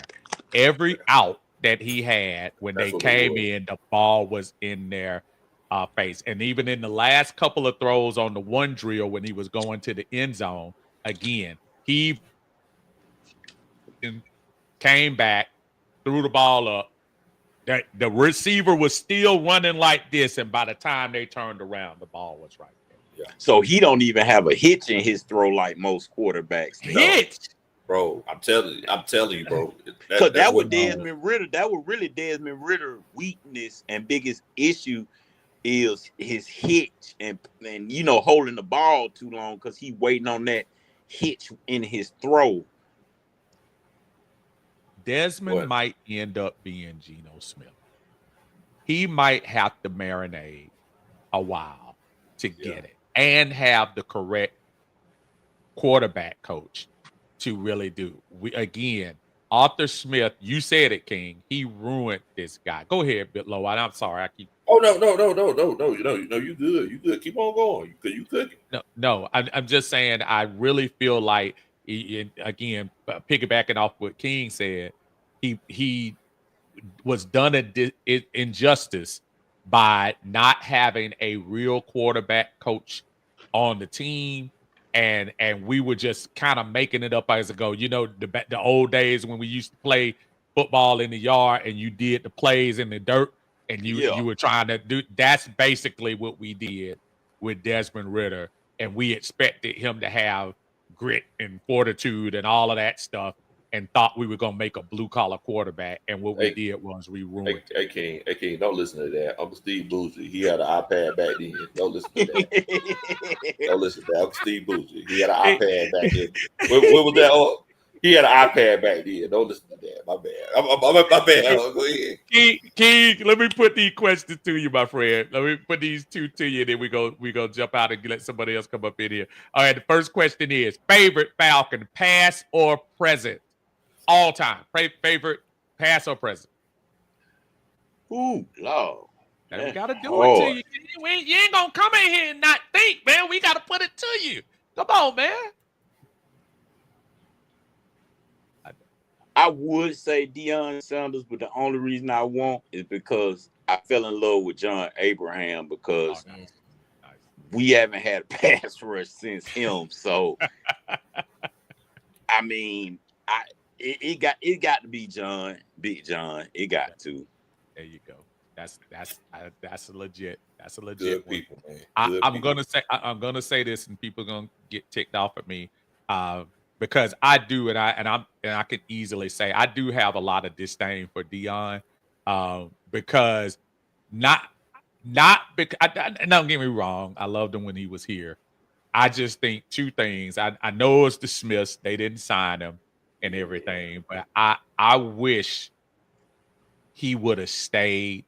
And I know from a monetary standpoint and from a shine standpoint, he made the right decision for him. More power to him. I can probably never put Deion in my top 5 because he didn't stay around long enough for me to embrace him as an Atlanta Falcon, not as a overall NFL player, but as an Atlanta Falcon. I just have not got to that point, King. I mean, he did say if he had Arthur Blank back then. He did. He said, I'd have loved to have Arthur Blank because I'd have stayed. He would have stayed. I remember that. That was the day they put him in the ring. And I remember him saying that as well. But, King being somebody when I was there, I remember coming home the year. That was the year of It's My House when he went to Frisco. Yeah, that was the year I came back from Germany. And I just remember, man, just being so I remember when they let him go, boy, that thing hurt. It was like I went through a breakup. Yeah. That thing hurt, boy. And I was still overseas when he left. But then when I came that summer back to Fort Benning, and I remember him in a San Francisco uniform, and I said I was done. I was done with him. More power to him, but I was done. And that's what my pops said, because my pops was like, he was mad at Deion, but he couldn't be, because that's how I found out that the Smiths were betting against their own team to lose or something. I did. He was like, because my dad said the real reason the media don't like Atlanta is because we had a chance to get Lombardi as a coach or something. He went all the way back. So yeah. And again, the Smiths put a bit. That's one of the reasons I'm such a huge Arthur Blank fan. So I know a lot of people, and look, even the people that are crying about the Kirk Cousins thing, and I understand, and I know we spent quote unquote too much, but you know what? He was the only person we could legally get last year that was as best of an upgrade as we can. And we coming off a year where we literally had Mariota, Desmond Ridder, and Taylor Heineke. So I give him credit for trying, but it didn't pass. King, before we let you go, brother, a song that you never get tired of. A song that I never get tired of.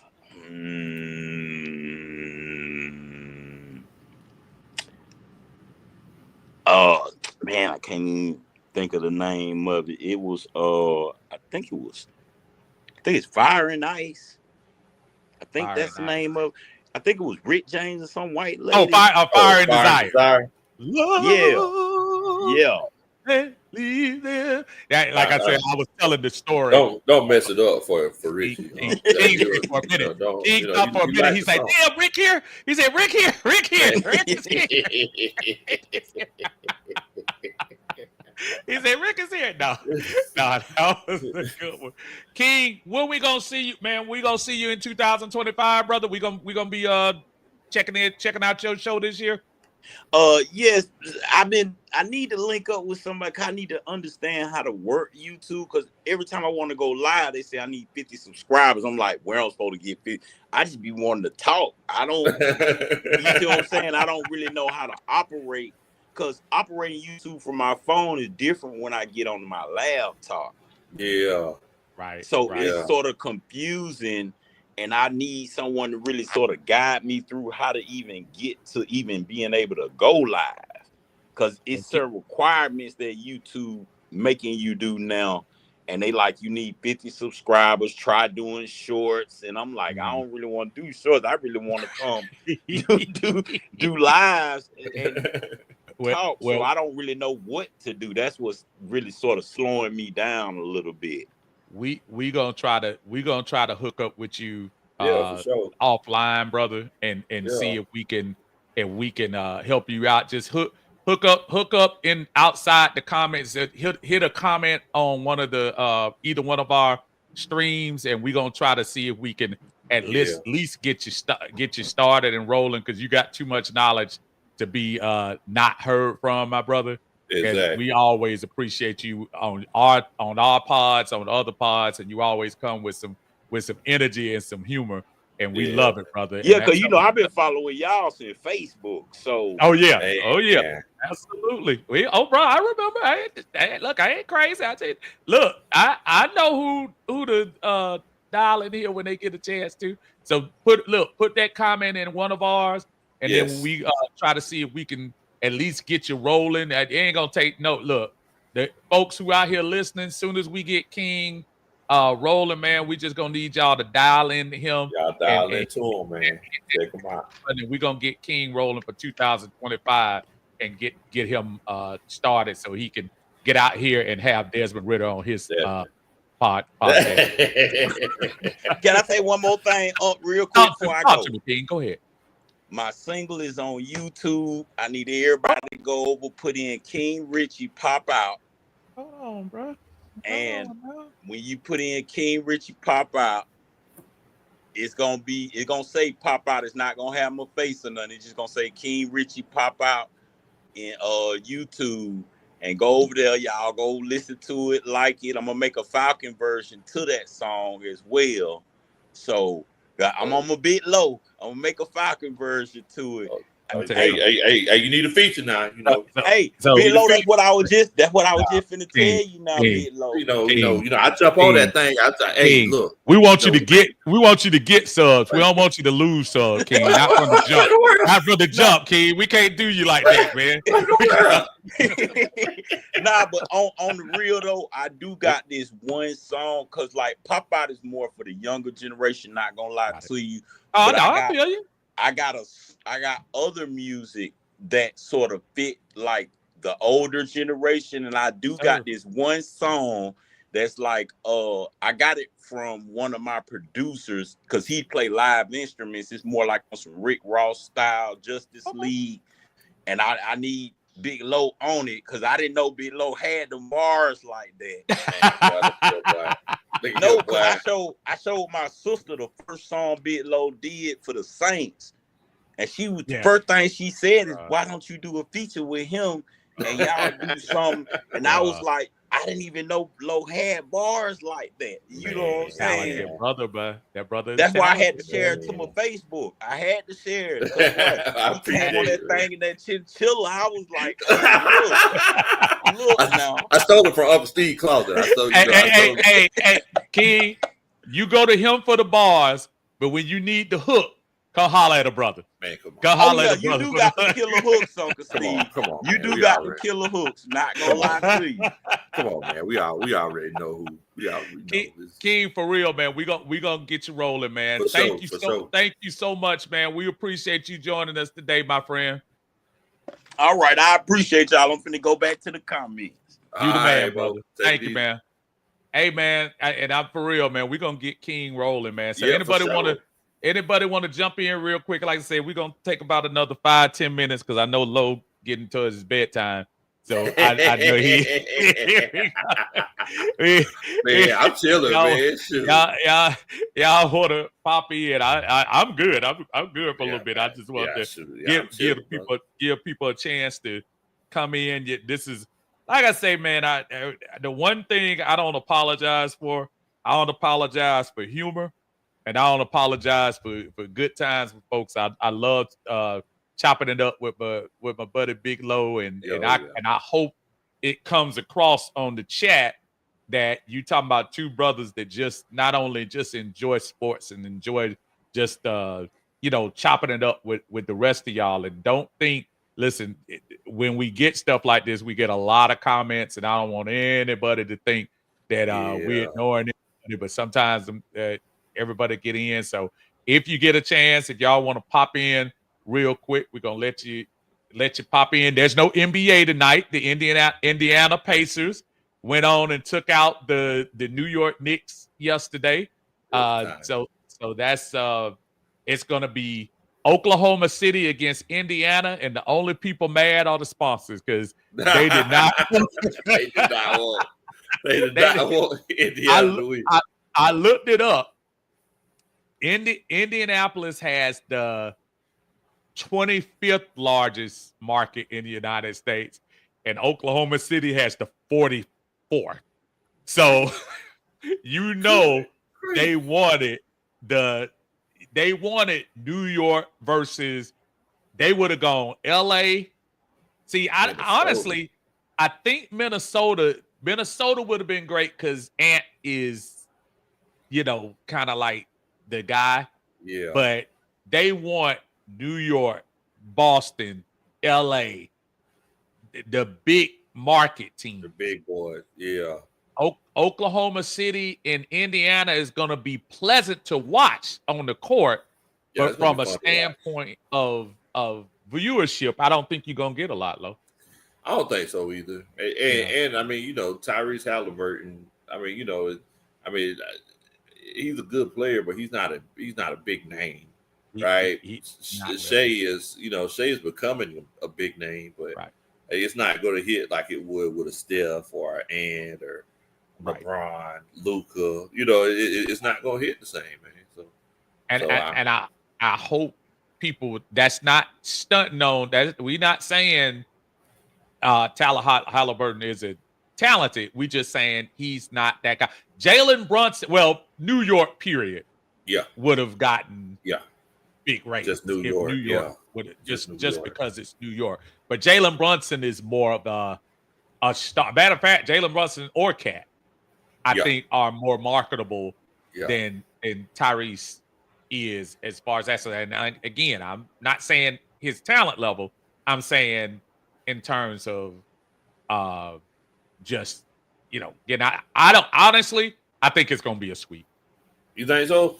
Yeah, I don't see Indiana.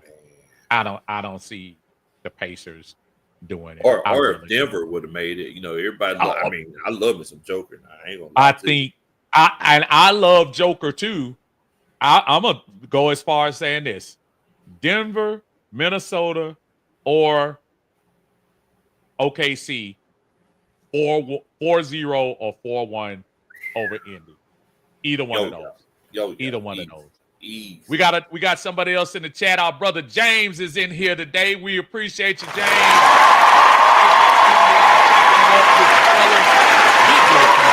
And your Uncle Steve here at Uncle Steve's Lounge. Again, y'all make sure as y'all coming in, y'all hit that like button for us. Like the video, subscribe to the channel. We love it. James, how you doing, brother? Man, I'm doing all right. How y'all fellas doing on this great Sunday evening? Man, boy, blessed, my friend. Blessed. My brother. I'm sorry. Say again, my brother. I say I can't complain. I feel the same way. There you go. So listen, the floor is yours, man. First, give us your state of the Falcon address first, and then we're gonna ask you the two questions we asked everybody else. But start off, brother. What you thinking, man? 2025 Falcons, OTAs, new faces, new quarterback, new attitude. What you thinking about the Falcons going into 25? Excuse me. Pretty much, I'm excited for the season. It's this type of excitement that I have. I hadn't had it in a long while. The reason that I'm excited about this roster and about this team is that they finally took the opportunity to make it better in my eyes this year. They addressed the needs of the team like they supposed to, instead of winning with the Terry Fontenot moniker, best player available. Overall, with the best player, which I'm not knocking it because best player available would not have gotten us Michael Penix or B. John Robinson, things like that of that nature. So I'm not totally knocking it. Overall, it's just the excitement of what the offense can be, with a good quarterback and the players we have around it, and the defensive side of it, of the speed, with the speed that we have now, it's giving me some good vibes. Good vibes, like Super Bowl vibe, but I'm not putting them to the Super Bowl. Not doing that. James, the speed is real. James, the speed is real. We saw them young cats out there on that field, man. Them cats move. Caden Ellis, who is quick himself, said this team is fast. These linebackers are fast. And that's coming from somebody who is fast. So, and I've been telling you something else, James. You know something. And once again, there's OTAs, but they were doing 7-on-7s. They were doing 11-on-11s. You know, one thing that I did not see. What? I did not see an edge drop back in coverage. Nope. Oh, what? No, sir. I did not see an edge drop back in coverage one time. No, sir. Lord have mercy. Thank you.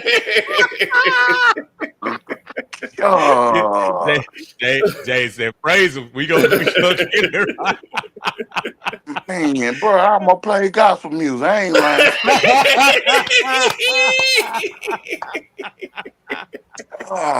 I did not see an edge drop back in coverage one time. Not once. I don't think that's the plan. I think they're gonna let linebackers cover. I think they're gonna let like it should be, and not see. Look, say what you want about Judon. He was probably right. He shouldn't have been dropping back in coverage. That's not his job. His job is to go in there and get the quarterback. I'm gonna double up real quick, James. Stay right there. Brent, we got Brent in the house. Brent, we appreciate you, brother. We saw you in the comments.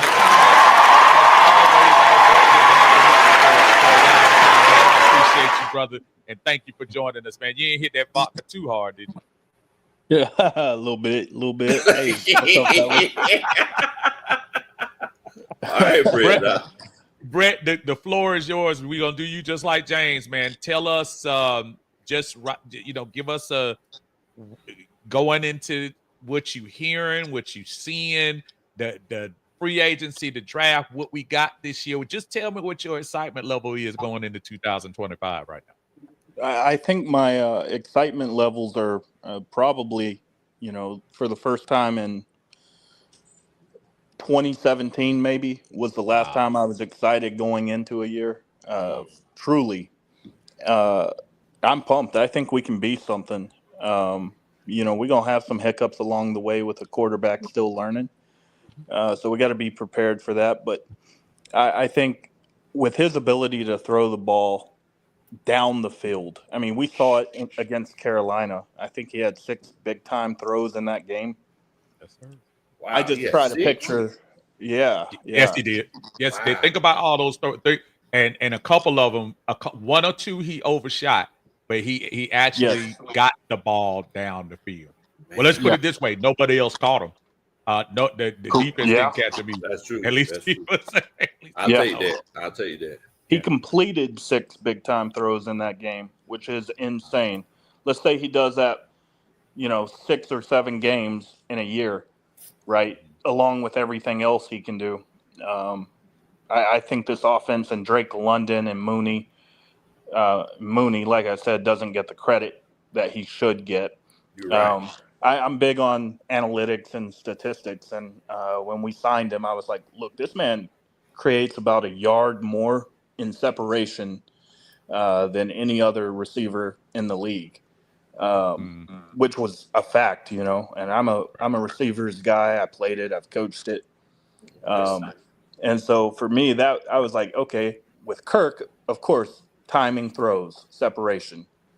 But if you can get, Mooney just moving, get him on a comeback because he's great on those comebacks, it's all day. I mean, it's all day. And then you got Bijan. Then you got Tyler. I think, if we keep Pitts, we got to do a better job of getting him running, right? I look at Julio, and to me, he was best when he was on a crossing route. And when I watch Pitts, he can't do routes. Let's be honest. He's not quick. He's fast. He's not quick. If we could get him running and get the ball in his hands while he's running, that would be the best way to get him going. Brent, it's interesting that you mentioned that as far as like the whole situation with the difference with Kirk Cousins and Michael Penix, because I've heard over and over and over again all offseason people asking, well, who's the deep threat wide receiver going to be? And I keep saying, like, does everybody not realize Darnell Mooney runs a 4.3 40? That boy can move. Buddy can pick him up and put him down. Like, is that something we just don't realize is going on? Imagine that 4.3 40 with the separation that you said he could create, because we've seen it. He was supposed to be a 1,000-yard receiver even after Kirk Cousins fell off the cliff. Imagine that with somebody who could hit those big-time throws. Bro, you could legitimately have 2,000-yard receivers this year. Look, if he plays that final game and he hits 1,000 yards, he was 15 yards away or so. Yes, sir. I think Mooney's contract is why a lot of people forget about him. I mean, he's on a very team-friendly deal. 3 years, $30 million or something? Yeah.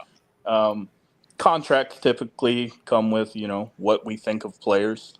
And for a guy that's almost 1,000 yards and at times was Kirk's go-to guy,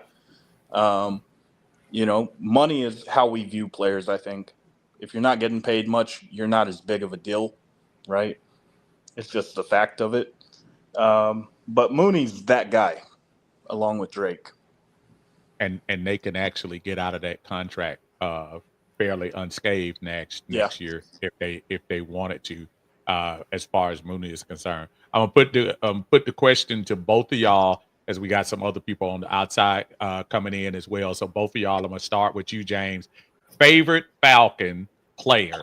It could be past, it could be present. Favorite Falcon player for both of y'all. James, let me hear yours first. James might be on mute. Yeah, I'm on mute. Yeah, what was the question? Favorite Falcon player? My favorite Falcon player of all time is, even though he's getting a lot of slack right now, I'm gonna be real, it's Julio, because the impact that he commanded in his prime. Man, boy. You gotta understand, when you still got a linebacker and a safety, and you can still catch over them and still, do what you can do. He was the Jet for a reason. Yes. That was his nickname, the Jet, for a reason. And Waffle House. James, I have no problem with that. He's my son's favorite player of all time. My only thing about Julio is how it ended. The only problem, we don't know the background of everything, what happened behind is obvious. He has more of an issue with the organization than he has with Matt Ryan, stuff like that. But I think the way it ended is unfortunate for me. There was a time I probably would have put him in that top 5 for me, but he kind of slipped because of that. But again, hopefully, I know he has the podcast with Harry Douglas and Roddy, and they're talking about those things.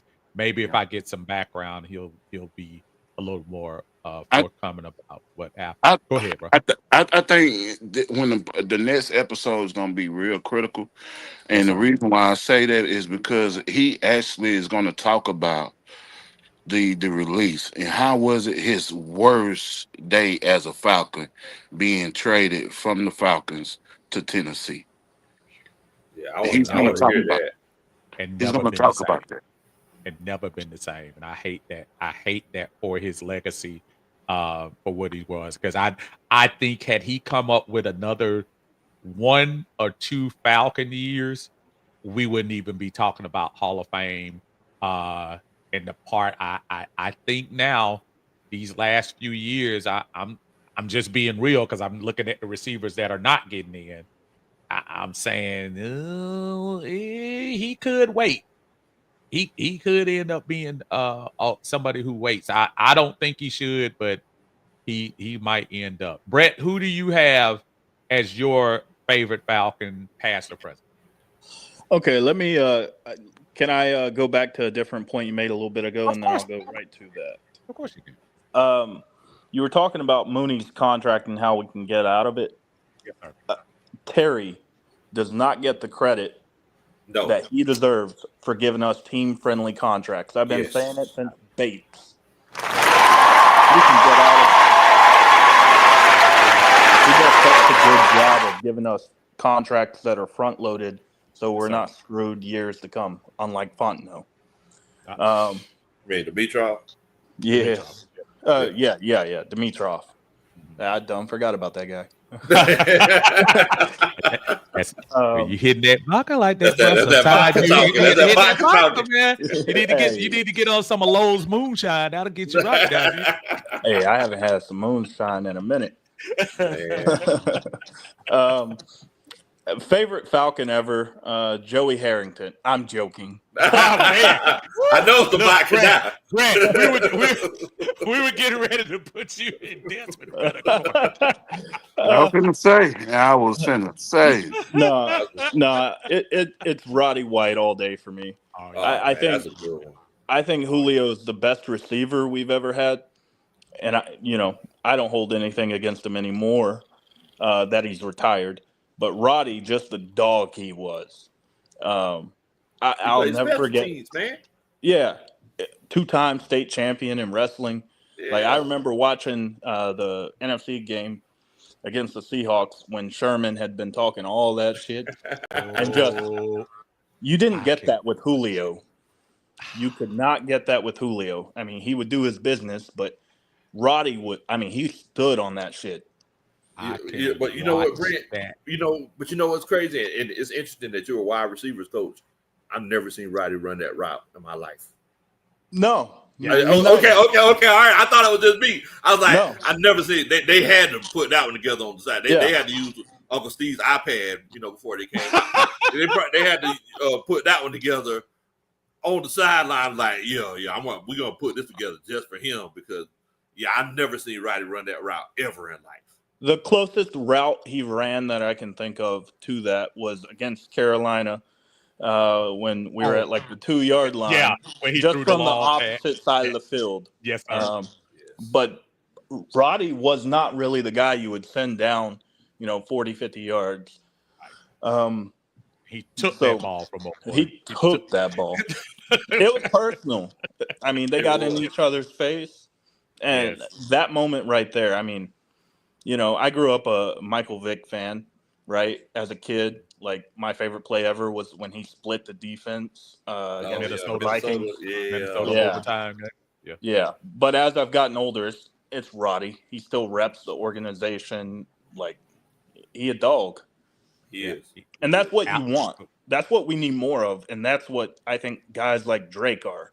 Yeah, I was just about to say, I know Drake, and a lot of people questioned that draft because they looked at Garrett Wilson, and a lot of people say that. And it's sometimes, guys, you gotta let these guys develop. And on top of that, we gotta also look a little bit of who is throwing the ball to him, and with some of that. But Drake, I think when you talk about Roddy, Roddy is more of a comp for Drake than people think. Yeah, Drake is a tough little some. You can't tackle him. The first guy never does. And bro, he's my new favorite player. I would say he's probably my favorite player on the team right now. He's so nice in terms of big guys. And he, to your point, you were talking about the Roddy Sherman moment. Tell me a cornerback Drake don't ever pop up and just let him know. I'm here. I'm here. I watched the fade. So I've been going back and watching some games from this past year in full, and the throw. Fade. Yep. Where Michael missed him the first time, they said run it back. Caught that thing and just stood over him. Just stood. And that's that 15-yarder that you say, we'll take I'll take it. We'll take that 15. I'll take that all day. That's cool. James, Brent, I appreciate both of y'all, man. I got some other folks in the chat, man. Thank y'all so much for joining me and Big Low on a Sunday chill, man. Thank y'all again. Please stay in the chat, man, and please catch us next time. Thank y'all, fellas. Always. It's a pleasure. It feels good to be on the Uncle Steve show. And I made it. Look, you chilling out Uncle Steve, man. You done made it now. Boozy, set it off. Appreciate y'all, man. We got 2 more folks in the house, man. Again, appreciate y'all coming in, man. As we see our brother mainstay David Starks in the house. What is going on, Dave? The one thing I love about StreamYard, and you can always talk about that. At first, he was out in the yard, looked like he was either out there moving furniture or doing whatever he was doing outside. And then he said, you know what? This is the Uncle Steve and Big Low show. So I'm going to come in. I'm going to put up my intimidating Everlast boxing stuff and let y'all know where I'm coming from. It's our guy, Wolf, in the house. What is going on, Wolf? Yeah. I mean, it's that time, right? Summertime. So somebody got to get hurt. There you go. What is going on, my friends? How's everybody? Man, we've been doing well. How you been doing, brother? You know what, man? I've been blessed. I hope everybody has been blessed as well. Obviously, tough last year season to digest, but I hope everybody's family is doing well. I hope everybody's doing Tremendous blessings out to everybody that subscribed to Uncle Steve, everybody that subscribed to Big Country. You guys do tremendous work, obviously. And salute to you as well, David. So salute to everybody, man. It's been great, man. It's been fun to watch, and it's also been great to travel. So I've been traveling. That's why I haven't been putting out a lot of content. Just came back from Morocco. Hey, was at So salam alaikum to all the brothers over there, right? And, why are you trying to flex? Why he coming here flexing, Lo? I ain't even coming down the street, and he talking about Morocco. I just went to taxis. I mean, dude, I went to McDonald's. Why are we? Well, that's that's what happens when I always say my quote. I always say my quote. Remember to get your life up, not your likes. Oh, so I didn't get my life up. I got to get my life up. Dang, go, I got to get my life up. Dang, go, man. Well, you know what? Maybe it'll be Whataburger tomorrow. Listen, maybe it'll be Whataburger. If the head coach doesn't wear socks, I can't think about that problem. I have to go on vacation. Oh, Lord. Here he comes. Lord have mercy. If the head coach does not wear socks, I have to go on vacation. That should be a moment for everybody to go on vacation, right? That should be. It should be. I'm gonna go with both, and Wolf is already in ref form, so I don't want to go away from him too long. So we're gonna get both of y'all's feel. Again, it's been an off season. I think an off season that has felt much differently than it has over the last couple of years. Dave, I'm gonna get your first synopsis of what you think or how you feeling. That's what I want to hear. I want to hear how you feeling going into the 2025 season. We are about a month plus away from training camp. Tell me what your feeling is about the roster, and just tell me how you feel as a fan. I hope this makes sense to y'all, but I'm cautiously excited. Okay, I can tell you that. You see what I'm saying? Yeah, that's fair. That's fair. Okay, now I love what we did in the draft.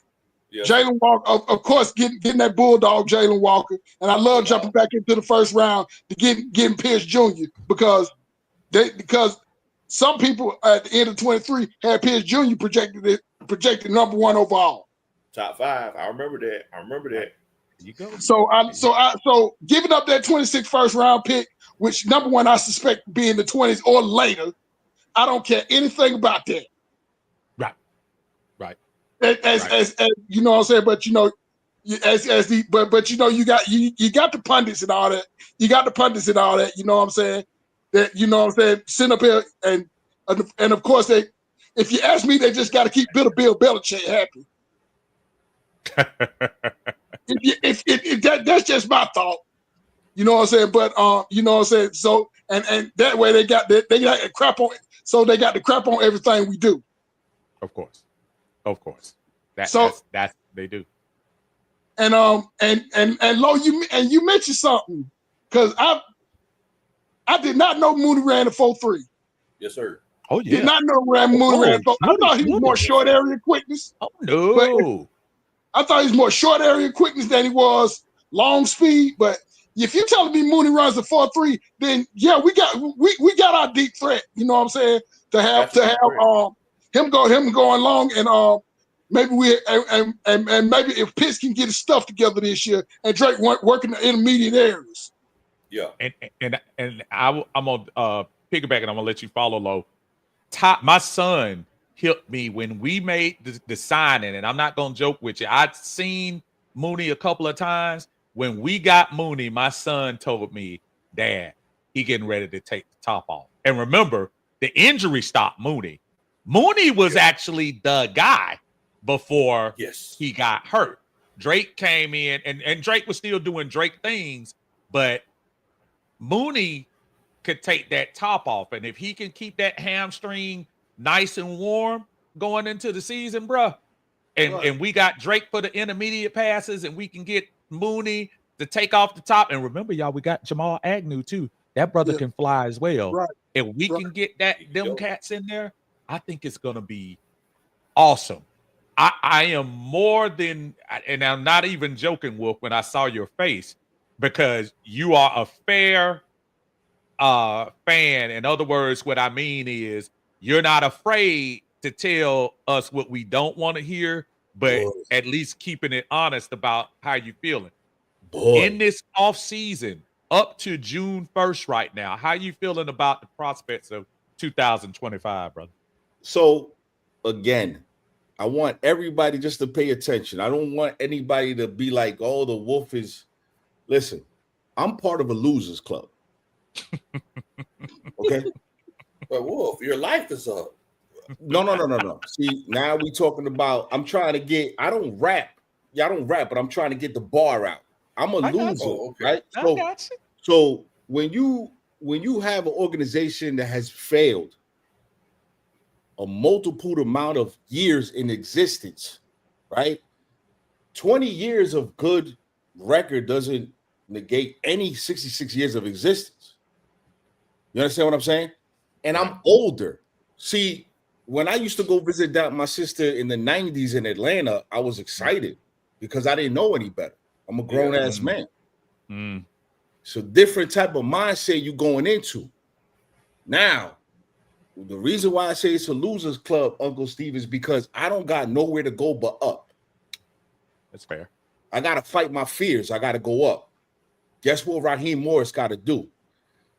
He's got to turn the respect into respectability. Just shot the video. Respect, respectability, same word, but they mean different. Bill Belichick walks in respectability. Andy Reid walks in respectability. Mike Tomlin walks in respectability. Raheem Morris is respected.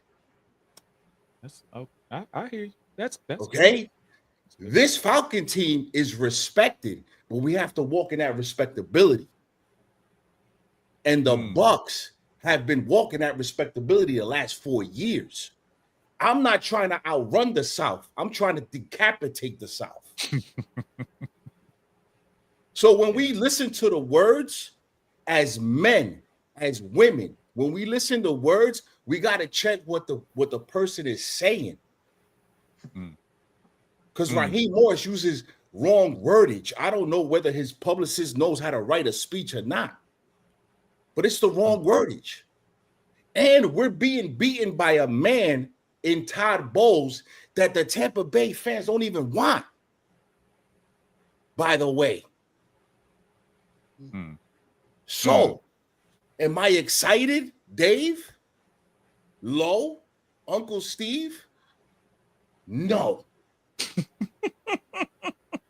But am I respecting the process that they putting forward? Of course. Yes. Congratulations, Terry. Congratulations, Raheem Morris. But I hope and pray, Uncle Steve, that if we do win this division, that's not a one and done. Right. Because that Super Bowl, we've been terrible for close to a decade. It's going to be 2026, bro. It's coming. It's almost there. We almost at the anniversary. For 10 years, you want me to do cartwheels because they had a good draft? Yeah. I'm just putting it in perspective how low the bar is around here. Super fair. Okay. Super fair. And one of the reasons I like hearing that, because I'm not doubting. I would never. So to your point, I like that you preface that to people who might not know you. To look, I've watched Wolf. Wolf is a Falcon fan, deep, and Wolf runs with us. And but at the same time, he absolutely. But at the same time, I know he's also gonna keep a little bit of realism in there with you. I am gonna circle back with you though, Wolf, because for those of you that you did make jump off the cliff for your depressing statement there.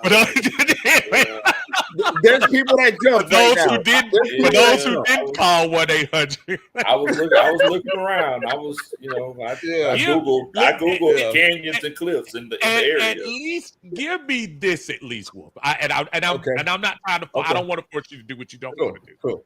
Tell me something at least going into 25 that you are more than average excited about. That was different from last year. Just give me at least something. You know what? I'm definitely excited about Zach Robinson. Okay. Okay. And the reason why I'm excited about Zach Robinson is because we can't have that play calling of running a sweep with Drake London. We can't do that. Right? We need to. Yeah. I'm excited for his play calling. I'm excited for the first 4 games because I think the first 4 games, if you look at that schedule, the first 4 games, I think he has to set a tone with the offense. Has to set a tone. By the way, again, if this offense is clicking, he'll be the next Ben Johnson. He'll be the next Ben Johnson. I'm just putting that out there. And remember, Ben, I think it's Nick Slowick. A couple of these offensive coordinators were hot for about a year. I think Ben's been hot for a couple of years. And I keep on telling people, they crowning the Detroit Lions all the time over there. But with that guy, his scheme, Caleb might step up. So I'm excited to see how Zach Robinson calls this offense for the first 4 games. I like that. I like that. Now, them first 4 games, gentlemen, I'm gonna tell you right now. Like I said, I'm cautiously excited, and this is some of my caution. This is some of my excitement. The first 4 games, gentlemen, I actually got us going 3-1. Now, let me explain. Tampa's at home. Bump shoulder Kirk Cousins put up 336 yards on that B-flow offense, on that B-flow defense. I'm not afraid of the Vikings. That bump shoulder. And, let him cook. I'm sorry. I ain't even get a step on it. Don't keep cooking, brother. We owe Washington. We owe Washington. Now, I'm a bit worried about that Carolina game in Charlotte. That's the one I think we lose.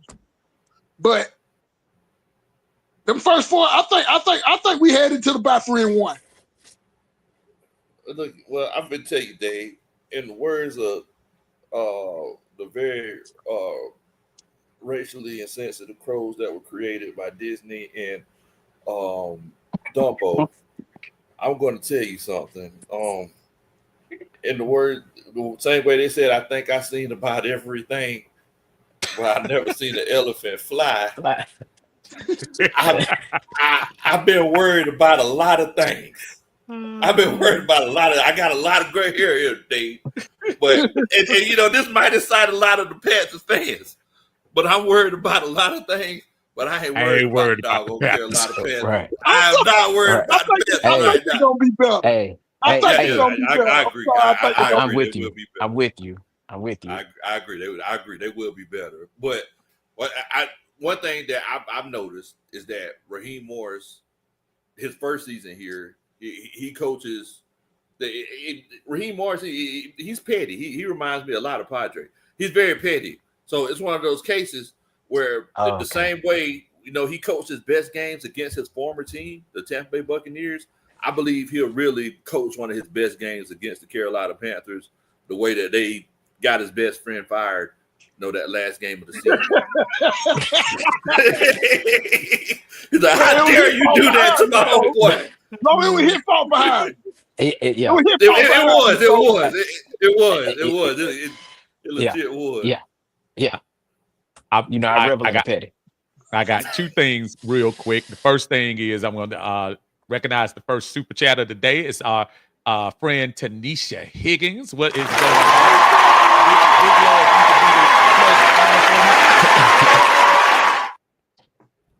What you say? Can you read that one, brother? Yeah. I was going to let you do the.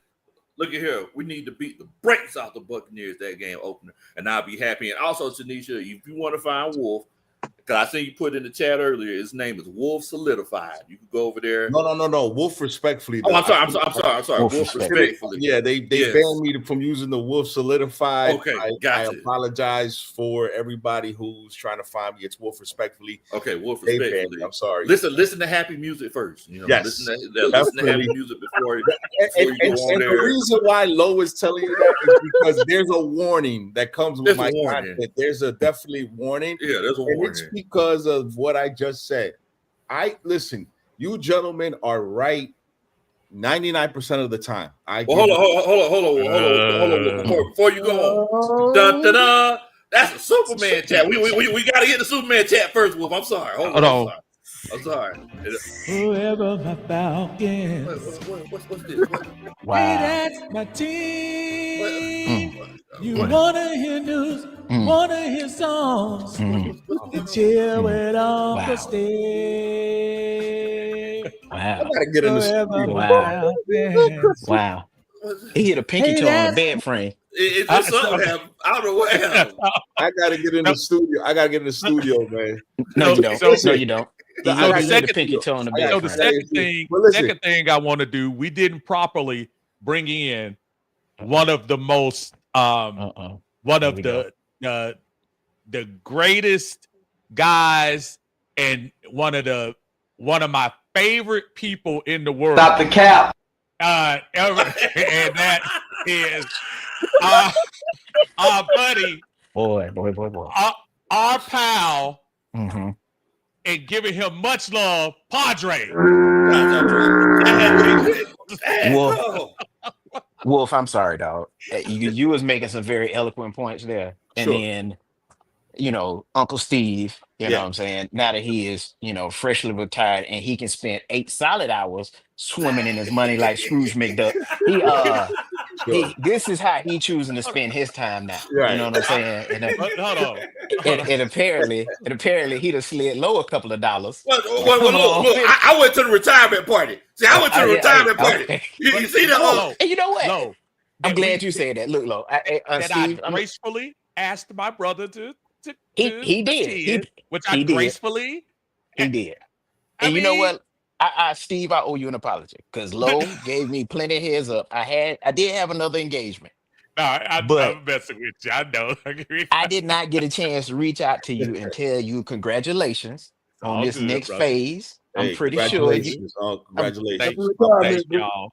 I'm pretty sure it's gonna be all Falcons all the time. And and now you can reclaim control of the empire that Elon Musk is trying to ruin. Listen, let me tell you something. Let me just highlight you. Hey, I've been listening to everybody, and like Lo and I have talked about this probably more than anybody. I have, and I'm with my man David. Like I have a bit of cautious optimism going on, right? In terms of like I was good with the picks, James Pierce in vacuums. I love the picks. Like when the picks were first made, my issue was, do we have what we need in the office, right? Coaching staff, regime wise, to fully maximize these picks? Because the picks in and of themselves, like the players in and of themselves, I think they're rock solid. At draft night, I was like, man, I don't know. Now, with each day that passes, I'm starting to feel like, man, we might be all right out there. Like we just might be okay out there. Like in hearing Nate Ollie and hearing some of the things that I've heard Uncle Steve, I'm sorry, Moneybag Yo, and Lo say about about what they've seen. You know what I'm saying? I am a lot more optimistic now, right? Uncle Steve, can I answer that real fast? Go. Sure. You don't run nothing. Go ahead. So Padre, right? Padre. Yes, sir. Okay. Let's not look at the AFC. Let's look at the NFC real fast. Okay. Who you worried about in the NFC? Just real fast. Who you worried about? Who? Because it's not the list ain't long. No, it's not. The list ain't long. Okay. Now, here's what I'm going to tell you about what you just said. Mm-hmm. It's when the arrow makes his mistake. See, the arrow can make a mistake in the first quarter. I don't care. I don't want the arrow to make his mistake in the fourth quarter. Okay. First quarter, I'm okay with it. Gotcha, because you got time to recover. But we again, we can't throw the word development out the door with this kid yet. Can't throw the word development out the door. We only seen 3 games. Exactly. This is true. So let's not speed down 90. You know what I'm saying? Or I-20 or whatever's going down there. Let's not speed. Let's cruise a little bit. Let's cruise a little bit to see what this kid gonna give you, because this kid is still in the development stage. He's just in a very positive situation. This is true. And the piggyback off that, like, that man is running a gauntlet, man. The first 7 games are a murderer's row at best. Like, it's treacherous. We don't want to watch a 3-hour movie and the last 5 minutes of the movie suck. Right.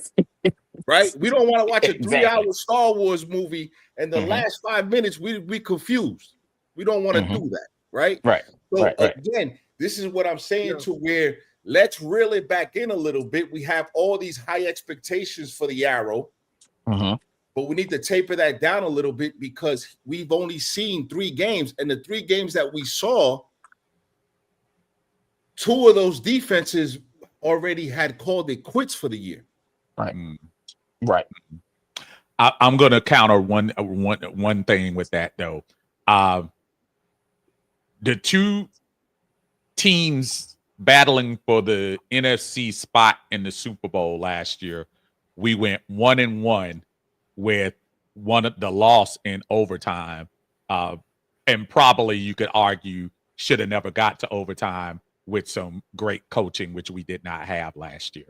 The only reason that I think my optimism is a little bit higher this year, because guys, you just said it, Wolf. The NFC, and I'm not telling you the Falcons are better than all of the teams in the NFC, but sans Philadelphia, we're all basically on the same level. Is Dallas much better than us? I don't think so. The whole NFC North, and I know we lost to Minnesota, but we had a broke quarterback out there. But if y'all remember, in the Minnesota game, we were 1 touchdown down going into the fourth quarter until Ray fumbled the ball. We were down 1. The whole NFC North, I'm not afraid of. Yes, that includes Detroit. The NFC West, I think we're all on the same boat. I don't think Frisco is, even when they're healthy, I don't think they're that much better than us. And then the NFC South, we can see the last few years, we swept the team that won the division for the last 3 years.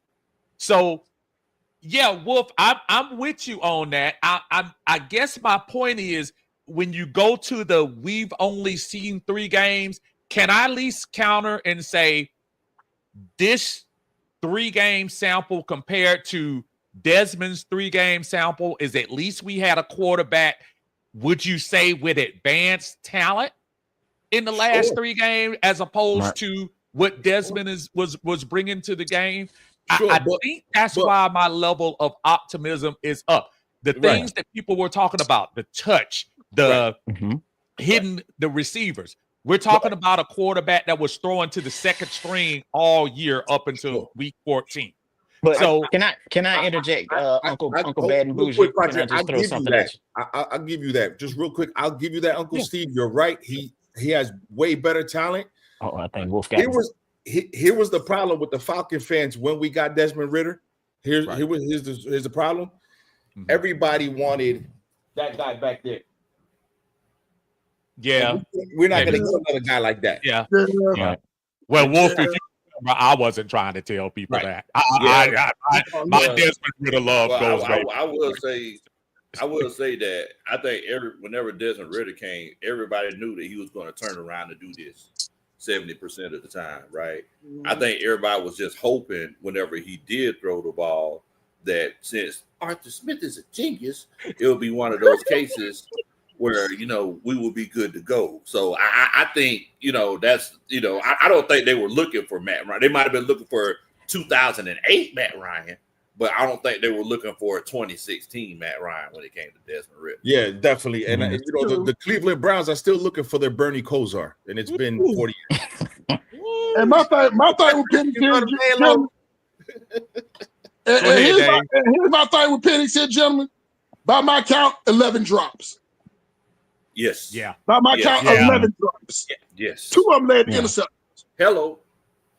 And that's because they weren't used to a ball coming with that much. Look at those powder puff throws. I didn't even know that Kirk was. Remember, Wolf, the Pitts interception that bounced off his chest, the Ray interception. We got to start. The Washington game, people don't talk about that when they were like, where was Michael Penix going? They said after the game, the wide receiver ran the wrong route. Sure. Right. So I'm not trying to make a lot of decisions, folks, but I will say this. We are seeing talent at the QB position in the Atlanta Falcons that we haven't seen in decades. Yeah. And that's not exaggerating. That's not making it up. Right. Love Matt, but Matt didn't have that type of talent. Sure. Matt was a smart quarterback, but Matt didn't have that type of talent. Well, Matt was a professional. He was a professional. That's Padre, you were going to say something earlier, Padre? Go ahead. I'm sorry, Padre. Well, no. Now I lost my train of thought. But that happens, bro. When your brain is full of it. Hold on 1 second. Padre admits he's slow. Okay, go ahead. Oh, wow.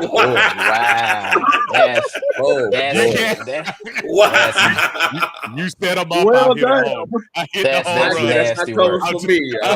That's nasty work. That's nasty work, Go ahead, Mike. You done frozen. He froze?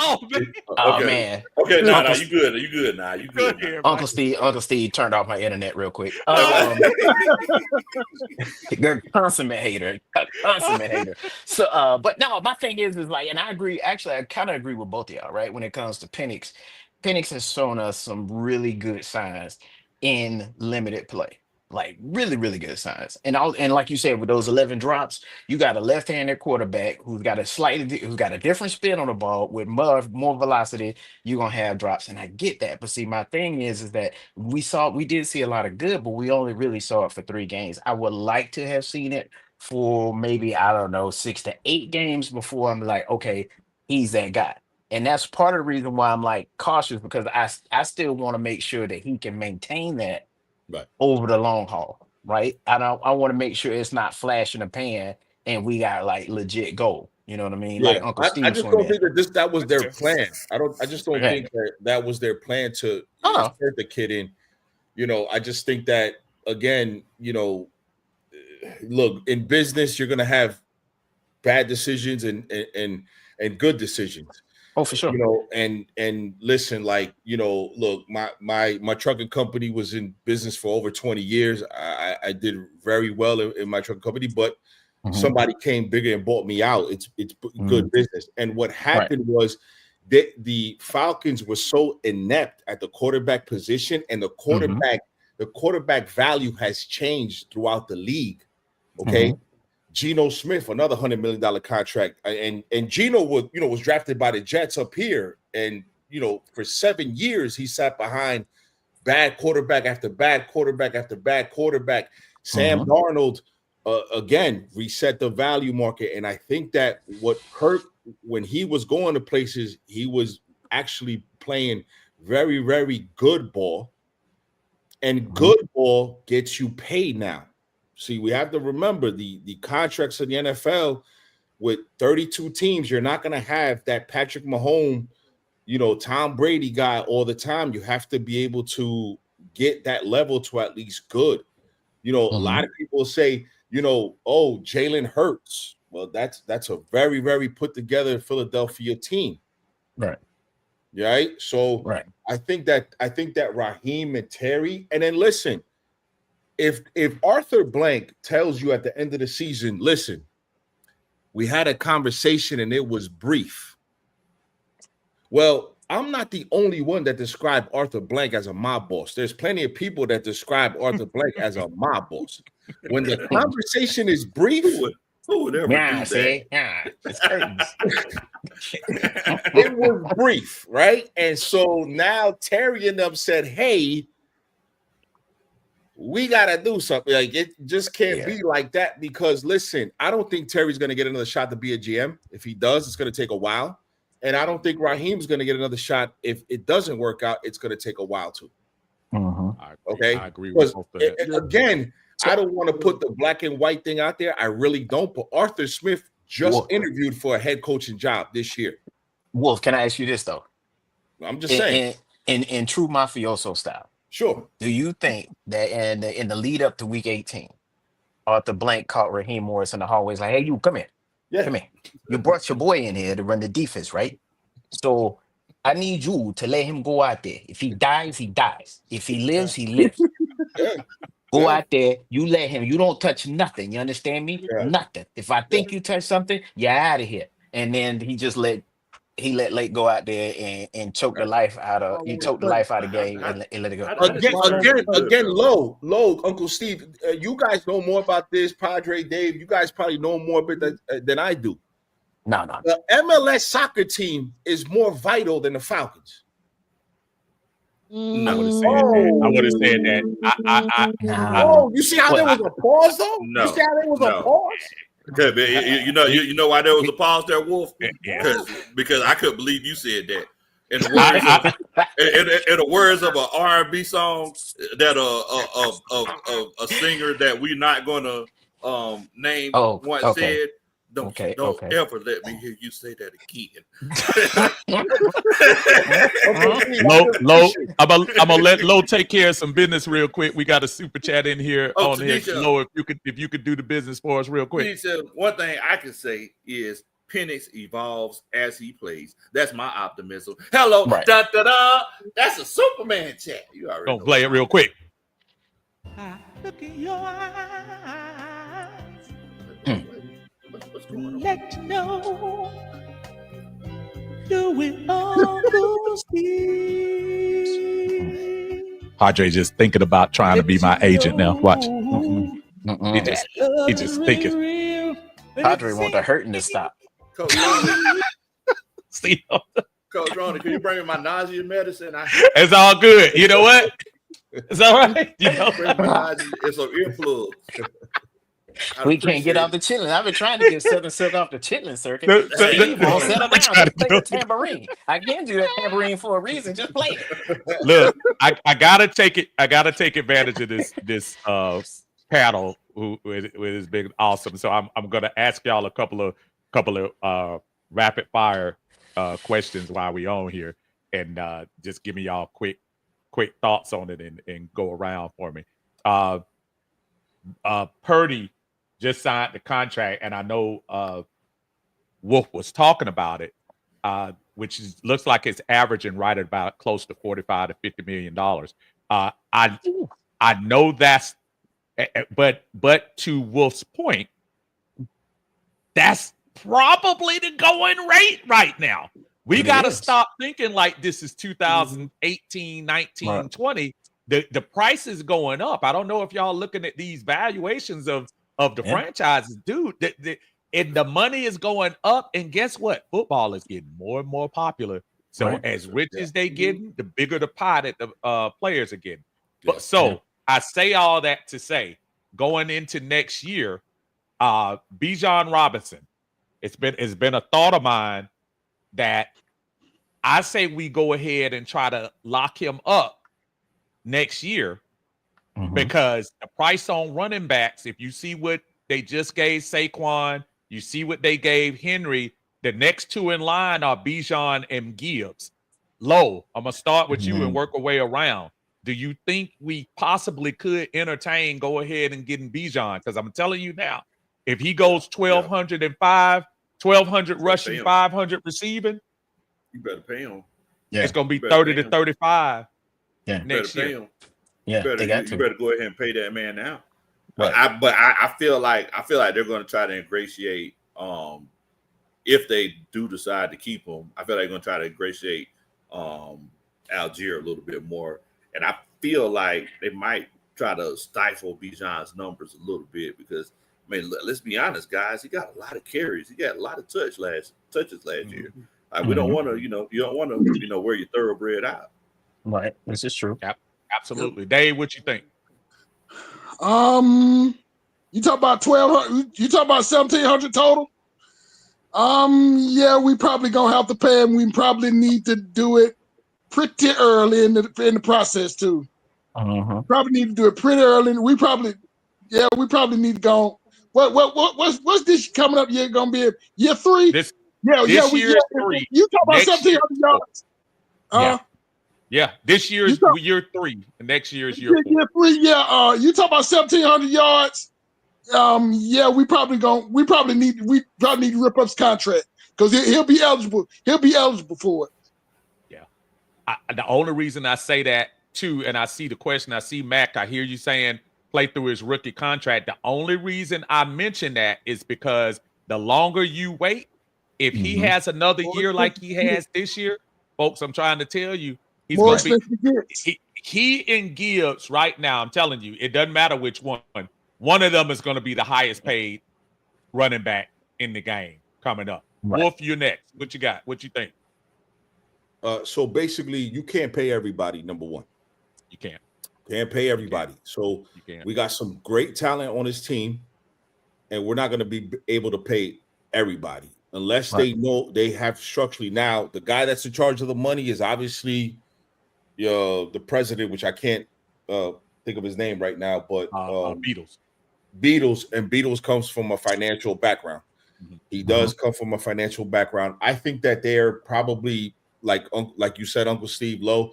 I think that they're probably 3 years out already on their business plan if they're successful. I think that if they do win the division, that gives them some breathing room to be able to figure out these contracts. If they don't win the division, oh man. Yeah. Man. That could be true. Unless they make playoffs, they're done. Country Low, Uncle Steve, if they don't win a division, I'm going to pay somebody to make a song, and it's going to be rated R, and it's going to be 9 minutes. I'm telling you. Hey guys, so what I got pulled up right here, and shouts out to Kerry, hashtag free Kerry. T will finally let her free, but what I got right here is Kerry sent me this list. This is basically the stats for the quarterback stats, PFF, removing the screens, RPOs, spikes, and unblocked pressures. I know y'all could barely see it. I was trying to make it larger, but I mean, I believe we can all agree that after Jaden Daniels last year, I think we can all agree that he's legit, right? Right. Well, he had an 87 PFF grade. Michael Penix had 91. Scramble rate for Jaden Daniels was 12.2. Michael Penix's was 4%. Yards per attempt 7.8 for Michael Penix. Jaden Daniels was 7.5. Sack rate for Jaden Daniels was 6.8. Michael Penix's was 3.1. And if I'm not mistaken, I think that constitutes for 4th in the league. And once again, yes, we only got 3 games, but I'd be doggone, boy, that's pretty doggone good. Hey, listen, low, Uncle Steve. I'm gonna say it now. If Michael P. the Arrow has a season like Jaden Daniels, if he has that type of season, then I could comfortably say we're gonna host a Lombardi. I like that. Wow. I could comfortably say that we will host the Lombardi like this. I'm talking about like this with the hacksaw Jim Duggan with the 2x4. I comfortably say. If you telling me that, if you giving me those stats, Low, right now, and you could clip it too, you could clip this. Anybody can clip this. I don't care. Yeah. Then we'll win. We'll be winning the Super Bowl. Congratulations, Atlanta Falcons. I'm on board. I'm on board with that. Look, Padre, we didn't give you a chance to chime in on that one. Go, yeah, I got you. I got you. It was because you froze my internet again. You froze my that internet ain't again. me, man. That's Every time I Dave over start there. talking, you freeze the Hey, internet. man, What's don't up with lay that? that on me. Dave is No, the that ain't Dave. Dave is the That one ain't Dave. texting me. That ain't Dave Dave. is the Dave one an I ain't texting me. ally. done Said, man, nothing. get him out of there. Dave an ally. Dave an ally. Me and Dave's cool. You know what I'm saying? We chopped it up one time. Anyway, I know it's you, Steve. You a hater. You mad because I gave you them broken tambourines and I did it on purpose because of where you at. Get but no, I look, okay, to get back to your question, yeah, they got I agree with that, man. Because he's too integral at this point, he's too integral to the offense, right? He's way too integral to the offense. And if he puts up the 12 and 5, like you saying, like they would be crazy not to. Matter of fact, Arthur Blank needs to be kind of setting that money aside and just forgetting he got it to make sure that he can secure this deal. Now to if Penix, now in terms of what Lowe just put out there, if Penix pulls that off over 17 games, which oh Lord, you do not, I would risk it all to make sure that actually happened. But if he can pull that off over a whole season and we hoisting Lombardies, man, Atlanta, first of all, Atlanta will burn again. If we win, Yeah, if it we will. win the Super Bowl, Yeah, this it city will will. burn. These are the You comments will of you will be able to see that pride. comments of Uncle Steve on this podcast. We do You not will. condone any murder on this podcast at all. Look, hey, it's gonna be a wild. It's gonna be a wild scene. Burn, baby, It's burn. gonna be up there with Philly. It's gonna be up there with them Yeah, Eagle celebrations. I'm Burn, telling you baby, now. burn. it is. Put grease on them. Put grease on your light poles. That's all I got to tell you. Wow. And the only reason I say that is because if he's that good, if he's that good, then there's nothing that the Bucks can do at that point. There's nothing that Carolina would have to make a decision with Bryce because CJ gonna get paid. Now you got to make that decision with Bryce, right? Yeah. That go hand in hand. CJ and Bryce been gonna walk together forever, right? They have to make that decision. I don't even know what the answer. I don't even know what they're doing at this point. There's nothing happening. They struggle. You know what? Because I seen Tyler Shook. Let me tell y'all something. If y'all really want a good ultimate sub at Publix, Tyler Shook down here off of Macedonia Road, bro, great sub. He makes the perfect sub. He puts just the right amount of mayonnaise on it. Great sub, bro. I'm telling you. If you don't believe me, just watch. Don't believe me, just watch. Oh, Lord. So one of the reasons why I put that out there and I brought the conversation up with the salary is because we are going to have some decisions to make. I'm not trying to, I'm not trying to just scare people, but I am coming up on some situations. This is Drake London. If y'all can see it, I'm trying to make it big because I can barely see it myself. We can see but it. if you look at the situation with Drake London is they opted in as you knew they would for his contract next year, 2016. One of the reasons I start talking about trying to do these contracts early is for two reasons. One, you kind of have some room to maneuver some of the guarantee money and spread it down the line. And two, if you let Bijan, you might be able to pacify Bijan for a couple of years by go ahead and taking care of that money now, as opposed to waiting until he does have that third year in a row where he's a NFC Pro Bowl and then, Lord forbid, all pro player, and we're talking about $30 million. What we don't want, we do want it, but Drake London, folks, Drake London was one of only 4 receivers last year with 1,200 yards, 8 touchdowns, and 100 catches. Do y'all see what the going rate is for the wide receivers this day? Did y'all see Jamar Chase's contract? Right. Did you see what a number 2 T. Higgins got? The number 2 running back. I'm sorry, wide receiver. Do you see the money he got? So I guess my point is, I was just trying to think about those things that we're going to have to look at financially during the future. To your point, Wolf, Beatles probably got a beat on all this already. I'm just nervously saying, wow, we really have a good problem on our hands if those guys play up to their potential. If y'all understand because listen, look, and this is the thing that people forget. Terry done drafted more defense than he did offense. The problem is the offense hit. That's the true. Offensive players hit. That's true. For as much drama as we've given Low about the defense, he's hit on most of the offensive players. Listen, look, look. They were all first round pick. They supposed to hit. No, listen, but listen, listen. He swung on defensive players. He swung on them. Man, now Anderson ain't had no business getting drafted in the second round. But listen what I'm saying. Look, I'm level 101 when it comes to college. Level 101, Low. Okay, I'm not challenging you or anything like that. What I'm saying he is. No. What I'm saying is, no. Listen, trust me. I'm not challenging you. You good, brother. You good. Listen, look, bro. We chill out over here, man. No. Listen, no, I get it. No, I'm just saying when I looked at the list of people he's drafted, I looked at the list, and there's more defense than offense. Now, again, Drake's supposed to hit. He's high draft pick. Bijan's supposed to hit. First round pick. First round pick. Kyle, first round pick.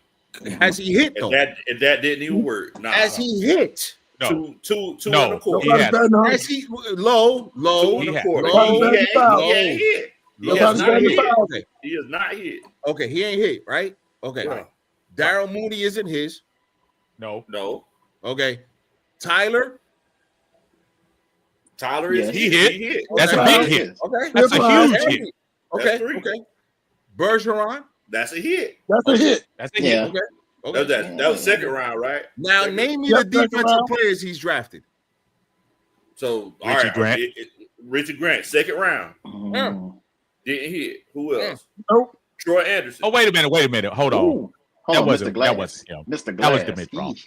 That was Dimitrov. Oh yeah. Who's Dimitrov? You're right. You're right. That was Dimitrov. Okay. That was Dimitrov. Who's Dimitrov? Richie Grant. Right. Yeah. Okay. Richie Grant. No, I think that was Terry's first draft. He was after he was with AJ. AJ was Dimitrov's last. Oh, for some reason I thought he came in with D. Right. For some reason. Okay. I thought he came in on Fontenot's first draft. Ebiketie. Ebiketie didn't hit. Was he a third round pick? Yeah, he was a third round pick. No, he was our second. He was the second. Yeah. Exactly. Because we picked Troy Anderson with first. Yeah. Okay. So him and Troy Anderson. What about Zach Harrison?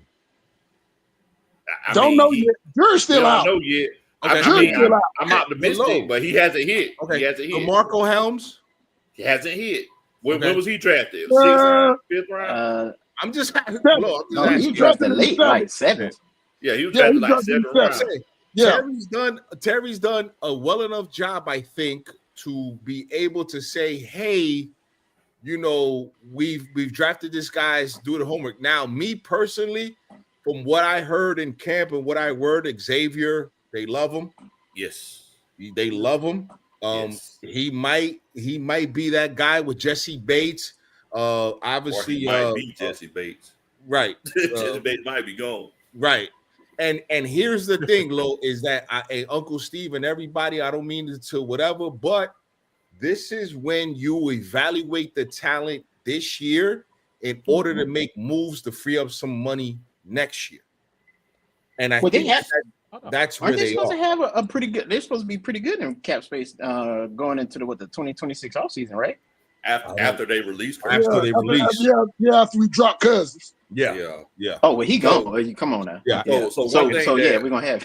One thing that everybody doesn't realize that we've been doing for the last 2 to 3 years, and I don't know if you remember me saying this, Dave, but for the first time, in the words of Stevie Wonder, for once in my life, for the first time in such a long time, we've actually drafted for next year, opposing to drafting the needs for this. I mean, because think about it, if Mama say we need some eggs, and you go to or we need some bread, and you go to the gas station to get bread. First of all, the bread ain't no good.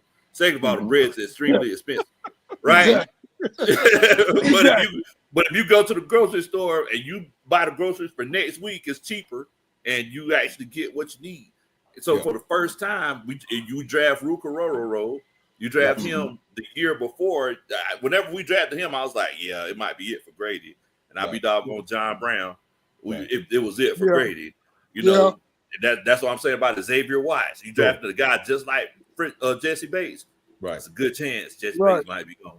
Right. So I mean, that's why. Like you said though, we got to start getting his money together, and we got to start because we got to get money together for Drake.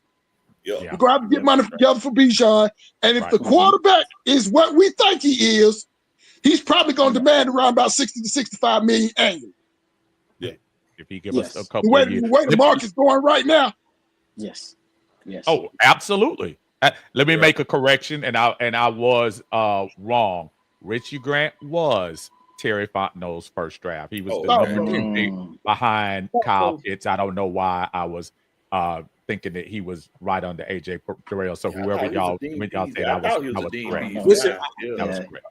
You checking your bank account. Go ahead. Listen, Lo, I always tell people, Lo, I watch you, Uncle Steve. I always tell people, like, if the arrow does what I think he could do, I mean, you have the ability to enjoy good football for the next 7 to 10 years. Now, now this comes full circle, Uncle Steve. You see how this works? God works in mysterious ways. This is why I'm not scared to say I'm part of a losers club, because the biggest losers in that club are the Buffalo Bills. 4 Super Bowl appearances, 20 years of Tom Brady and Josh Allen now, right? Patrick Mahomes, right? For the past 7 years, Patrick has been a thorn because of the pick that was Patrick Mahomes. If anybody's seen that 30 for 30, where the Buffalo Bills had Patrick Mahomes' name in the envelope. In the envelope. Okay? And this is what I'm saying, where the Bill fans, they still show up. Atlanta Falcon fans, show up for your team. Show up. Because some of y'all are like beach chairs. Soon as it get hard, you guys fold up. Fold up. We're not the biggest losers in the NFL, but you act like we are. Have some pride. Have some pride within your team. Teach the we gotta get some of these pretenders out of here, Wolf. There is a true base. I will say this in defense of Atlanta Falcon fans, that the PSL priced Atlanta out, and Low, I think you can probably attest to this. I think if you look at the Falcon, that dome, even in some rough times, that dome was always fairly jumping in there, even in the lean times, even in the Don Michael Vick I went to jail times. You still had a good crowd in there. I truly am a believer that PSL situation really priced a lot of fans out. It was a lot more fans last year than there were in years past, and the energy was a little bit more up. But you have a fair point, Wolf. We gotta support the team. We do have to support them. I gotta lie to you. I'm still looking for that high, man. I'm still looking for that high of 20 January 14th, 2017, 26. I mean 2016. No, that's 17. 17. Yeah, 2017. Wolf, I'm finna tell you something. Yeah, the Benz. I mean the dome. Have you ever felt the building shake before? Yeah. Yes. See, Lo, this is what people don't know. This is what people don't know about me. My sister has been living in Atlanta since the 90s. I've been going to Fulton County Stadium, Georgia Dome, all of that. I just never been on YouTube. I never been a social media dude. I've been down there. My sister we deep rooted down there. I done been to where that stadium is jamming. I'm talking about really jamming with Vic and them and the even the Chris Chandler team. Bro, I've been there with Vic. I've been there with Chris Chandler. But that day, I've been tell you something. That day, it was like anything I've ever felt before. Right. And my sister, listen, my sister's a Giants fan, and we always go to the game, whether it's down there, up here. We always go. It was a tradition of ours because she said, why? Why the Falcons? Why the Falcons? And I said, you know why? Because real men wear black. That's why. Real men wear black. Terry Gladsville, my favorite.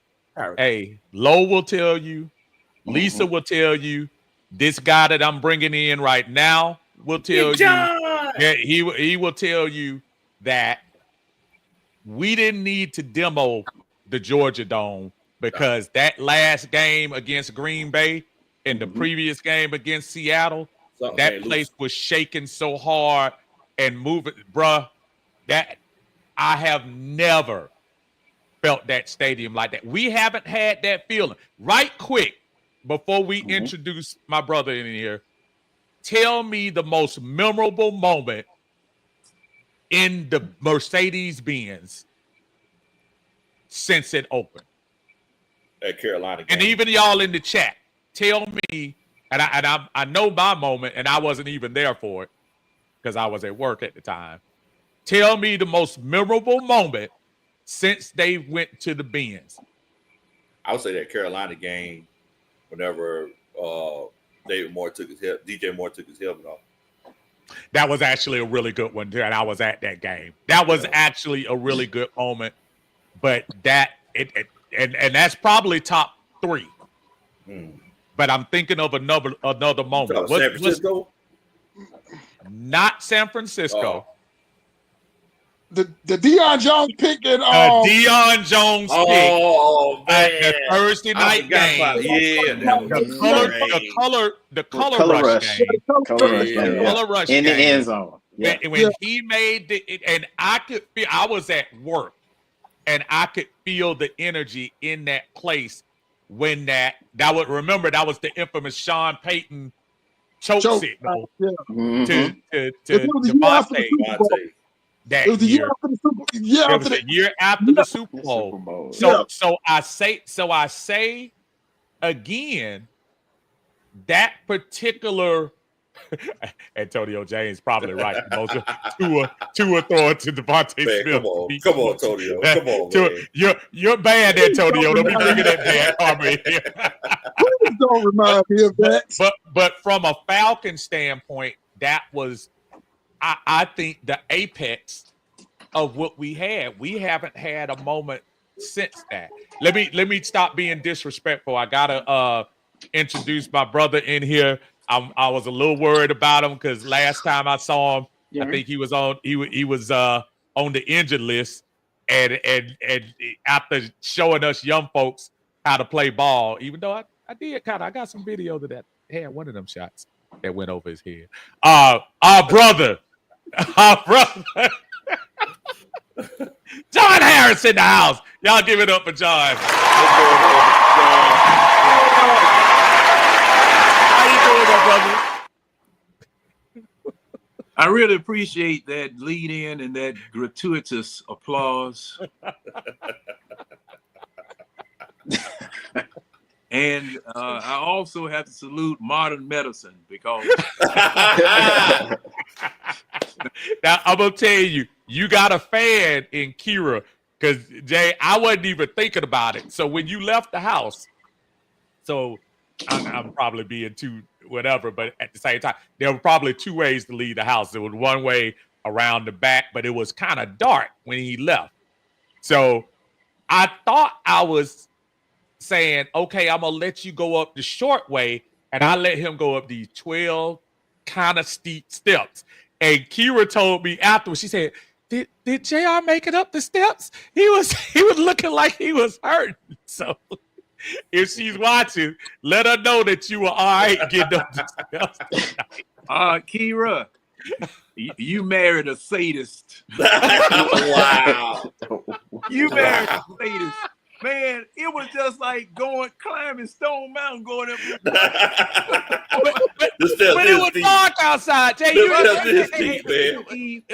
that was the best thing for me at that time. That was the best thing for me at that time. You know, Okay. it hurt. You know, it's kind of like being trained, lifting weights or whatever. You know, it hurts in the beginning, but hey, later on, you know, you're loosened up, everything feels a little bit better and everything. And like I said, man, if I had got hurt like I did that particular time 20 years ago, they wouldn't have had the drugs or the techniques to have healed me within a week.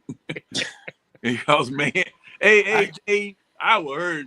I messed around here and made a move that I hadn't made in 20 years. But let me keep it real. Jay was on fire. You balling on y'all now. He was balling, man. You balling on y'all now. And there was only one person on the court older than him. And he was balling. So I'm gonna give him his shout out. Burn the tape. Burn the tape. Oh no. Burn the tape. I'm keeping that for evidence. But let me let you have the floor, my friend, because we've been yapping for a while. What I wanted to we were talking about your feeling just from the off season. I know, look, this is the guy that put the phrase take it off the paper and put it on the field, which he's correct. But is there any enthusiasm that you have from things that you've seen from the off season, the moves, the some of the things that you've seen that will make you feel a little bit better going into the 2025 season? I think I know the answer, but I'm gonna ask anyway. You know, I'm gonna say this. We had a draft show, and I think, you know, we were going along right with you guys. Mm-hmm. And I got excited, not first person excited, but I got second person excited from the rest of my panel. Now, my panel, they are defensive centric people. They love defense. And right after we made our first pick in the first round, somebody had said, I don't know whether it was me. Well, I think it was me. I said, hey, what would be a perfect spot for the Falcons to come back in the first round, get another pick, and perhaps do something? And it was 2 picks prior to when it happened, because after we picked, I think Minnesota or somebody else picked, and then I saw the Falcons name pop back up on the screen. I said, they finna do something. They in the first round. That we're gonna be the next pick. And man, it was just like an explosion on the podcast, because everybody said, yeah, there you go. And I'm saying, oh, okay. And, you know, I got a little pumped up because I normally try to keep it right here at 50%, right. You know, and you know, just ride the wave a little bit, you know, like a 66 Cadillac Fleetwood. You know, I try to keep it in cruiser-matic. But them jokers had me doggone wanting to jump something, you know. And that's what really got me excited. Okay, our defense is going to be fast. The people that you got, the free agents, the undrafted free agents that we got later on that week. I mean, man, you know, they got me a little up for that, you know. So that's what I'm going to say as far as that's concerned. But you guys were having a conversation about the best moment that we've experienced for the Falcons, or was it for a specific stadium? For the Falcons. The Falcons in that stadium. In the bins. In the bin. See. Yeah, in the bins. And not being there, just in period. Oh, period. Yeah, you don't have to be there. When I went with y'all and got that official to come over. The Carolina game. Yeah. Oh man. Hey, Low. Your boy turned your boy. I don't know him. So I gotta share this story. Because I'm amongst friends. So I take it upon, and trust me, you need insurance if you invite John Harris to one of your football games. So I invited him to one of our family, you know, little suites we brought him. And he was, you know, whatever. We had very good seats. Matter of fact, the touchdown that my man scored, you were just talking about it, Lo. Oh, DJ Moore. DJ Moore. Yeah. The touchdown he scored was it right? A yard in front of us? Right? Yeah. It was literally in front of us. So about 2 hours before that, we had a controversial play that happened in the end zone. And somebody in our party decided that he was going to harass the referee during the game. And I had to remind him, sir, good sir, we gonna kick you out of this. Was I harassing the man or was I asking him a question? You were harassing and trying to pretend like you were asking him a question. There you go. Hey, fellas, look, I'm gonna have to jump off right quick, man. I'm gonna get with y'all a little bit later on. Thank you, Lo. Y'all tell him where you at, Lo. Hey man, look, y'all can find us at Big Low Country. Big Low Country Sports on YouTube. Definitely appreciate each and every one of y'all for coming on and chopping it up with us. Y'all make sure y'all subscribe to Uncle Steve's Lounge. I'll make sure y'all subscribe to the Eye Test. Make sure you subscribe to Wolf respectfully. Yes. And man, you already know what time it is, and y'all can hit up the Southern Silk Publicists down there anytime y'all want to. Hey, Lo, man, good seeing you, man. Blessings, man. If I don't, talk to you soon, blessings to you and yours. Hey, man, I appreciate it, bro. I appreciate y'all. Take these. And we appreciate you, brother. And while we at this pause, I might as well go. I'm gonna go ahead and get this record too. I got this. I got an 8-year-old. I got to try to get into bed myself, gentlemen. But appreciate you having me on. Mike, appreciate you, brother. Thank you, brother. Congratulations. We gotta hook up, man. Oh, for sure. Yeah, I gotta get my self-esteem right before I get around you big pockets. But yeah, but no, it's all good, man. Hey, y'all, I appreciate y'all. Man. Hey, same to you, Wolf, man. Keep giving them the real, man. Keep giving them the real. Yeah. Appreciate you, brother. Appreciate you. Take care. So you on the clock? I don't have a favorite moment in the Benz because we ain't been in the playoffs since they opened. Well, we were in the playoffs, but we haven't been there. Uncle Steve, we have done nothing. Well, nothing. The first year. Wait a minute. We beat LA on the road. Uncle Steve. Yes. We had in the Benz. You said in the Benz. In the Benz. Okay. You said in the Benz, and they have not been selling popcorn for the playoffs in the Benz for a long time. I don't think they ever started selling popcorn. I think you're right. I think you're right. Uncle Steve, correct. I admire you. I think you communicate well under pressure, but there has not been one iota of nothing in that building. I can't lie. You're right. I mean, when I took the tour, the Mercedes was the best. The Mercedes truck was the best of that tour. There's nothing. It's pretty. It's pretty. It's a nice stadium. It is a nice stadium. Beautiful. But I love to see. But this is the standard. What I said, Uncle Steve, it's the standard where we are. Right. That we set the bar so low. Right. And again, I'm not ashamed to say I'm part of a losers club because we're not the biggest losing organization. But if you don't have a Lombardi, you're part of that losers club. You're part of it. You're in there with Buffalo. You're in there with Tennessee. You're in there with the Panthers. You're there. Oh, there is nothing that I can't even rebut that. You are a Jaguars fan. That's what you are. I am sorry, Dave. I'm sorry, John. No. That's what you are. Look, you see, I can't even say that.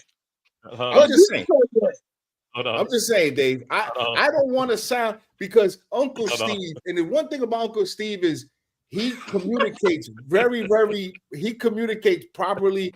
I don't have that communication skill. I don't have that. Yes, I don't have that, Dave. I'm gonna be honest with you. If you watch my content, it's rated R. It's rated R. You know why I clicked the link? Because I'm practicing not to curse. And Uncle Steve is where you practice that. Right. I don't have that. Wait.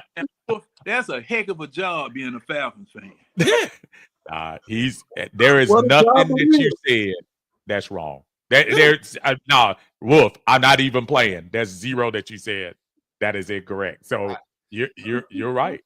You're right.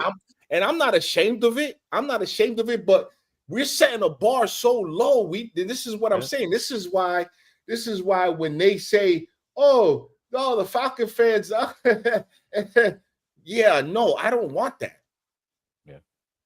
Yeah. I don't want every time you go to ESPN, well, the Falcons, and it's always that stupid laugh that comes from these commentators.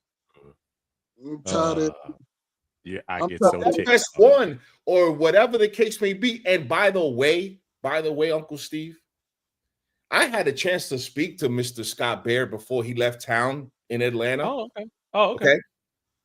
And I'm glad that I didn't take a picture with him. Oh, wow. Yeah. Okay. I hear you. Because you springboard. Right. You springboard your career, but when you get around somebody who's a little bit different than you want to act differently. When we're supposed to be communicating the same language. Supposed to be. Right. Yeah. Absolutely. No, I'm sorry, Uncle Steve. No, man. Dude, you didn't hear me stopping you. I'm sitting here trying to say, it's one of them things where you're like, yeah. But you can't. Ricky just said it. The only way we change is just win. And Wolf, I've known you for a couple of years now, where you have had the same type of optimism. You've tried. You kept it real, but you've tried. John has been through this battle longer than any of us. He's gone through it. I've known Dave on this internet, but we dang near going on 10 years that we've been talking about this stuff. And again, it's not that we don't want our Falcons to win, but there is a little bit of the pool looks like it's warm. The pool's set up like it's warm. You see the smoke coming off it like it's warm. But then as soon as you stick your foot in there, it's ice cold. Yeah. You lose 5 straight. Right. So it is one of those deals where you kind of say, as a Falcon fan, are we supposed to pretend like we don't have feelings? Pretend like we don't want to be Philadelphia? We beat the Super Bowl champs in their house last year. We beat them. And you say to yourself, and Wolf, as we were just going down the NFC line, folks, we are not this team that's void of talent. We are not this team that can't compete. If you really look at the games last year, sans a stupid stretch where you were letting Kirk Cousins go out there and play on a bum shoulder, we were in just about every game this year, but sans about 3 of them. And we're a good coaching decision or better quarterback play easily could have gone from an 8-9 team to a 12-5 team. Am I off? No. Because the Falcons are always the get right team. We can get right with against the Falcons. Right. Let me tell you where you ain't off, Steve. We should have beat Minnesota. I'm sorry, we should have beat Minnesota. Yeah. Should have beat the Chargers. Definitely should have beat the Chargers. Shouldn't have lost that Saints game. Shouldn't have lost that Saints game in New Orleans. Man. And we should beat Washington. Well, look at the headlines. John, if you're down in Atlanta, Dave, if you're down in Atlanta, right? I'm up here in New York, right? And they didn't start talking about Bo Nix till he beat the Falcons. Rookie of the year. But the Wolf, you look, I'm gonna tell you something. Bo Nix, before that game, they were a nice little story. And then Bo Nix decided to go platinum against the Falcons. What would y'all go ahead? I'm gonna pull up the numbers for that game. Well, listen, he went Super Saiyan against the Falcons. Oh, he's the rookie of the year. Okay. Right. I'm gonna go back a year before that, Dave John. I'm gonna go back a year before that. Okay. Mm-hmm. Chicago game, Justin Fields when he beat us in Chicago in the snow. Right. Oh, Justin Fields has arrived. Oh, he's finishing the season strong. He started against the Falcons. You missing one more, Wolf. You missing another career game we gave somebody. Okay. Will Levis. Oh, the guy that played the Minnesota, Josh Dobbs. Josh Dobbs. Came off the plane, didn't even know the offensive play calling book, beat us. Oh, and then we lose the mayonnaise in Tennessee. Okay, and then Kyler Murray takes off 2 years off and comes back and beat us. Yeah, Falcons. Yeah. Get right game. Good job. Well, I've for years. And Steve knows this, and I know Dave knows it. Mm-hmm. If there's anything wrong with your team and you're about to go into the playoffs or you're in the first round of the playoffs, play the Falcons, and the Falcons will help you solve it. Okay, your running game not good. Play the Falcons. Okay? Yep. And the only thing that we would have to brag on is that we beat the Super Bowl team. During the regular season, or just like the Philadelphia, when Philadelphia won the year after we wet the bed, the Falcons gave Philadelphia their toughest game, going into the playoff. And see, it just gets tiring because to what Wolf was saying, we settle. A lot of the fans here settle. Okay, I've been run off of more platforms and platform shows than anybody in Atlanta because I'm not settling. I have never settled. Plus the fact, if I feel that there's a certain situation that's causing us to lose, until that changes, I'm sticking with that. Well, you keep saying the same thing over and over again. It hasn't changed. That's the factor. If the factor hasn't changed, then how am I going to change what it is that I say? Why would I do that? All this other stuff that you guys are saying, it's a factor, but it's an ancillary factor. It's a side factor. The main problem is this right here. Solve this, we can go. Right. And man, I mean, year after we lead the league in hold my beer moment. Sure. Mm-hmm. John, it's not even that. Look, a lot of people say that I always talk negative. It's not that I'm talking negative. It's just that there's two sides to a quarter. There's going to be two sides to everything that we come across. The problem is that I've been living in that negative space so long, I don't even know what the positive space is because we've never been positive that long to even know what it's like. Yeah. When it comes to the NFL, outside the NFL, my life is peaches. I'm successful outside of the NFL, Dave. What I'm saying is we're in the NFL space. We're poor. The Monopoly board, we're the first piece. We don't even move past that one block. True. And here's my thing, gentlemen. We've suffered through this from Smith all the way to Blank. We have suffered through this from Smith to Blank. How does it change? I'm because right now I'm confused on what we're doing. And Yeah, we have talent. We've had talent. We had talent under Smith. We have talent now. Is it coaching? Is it ownership? Is it the front office? How does it change?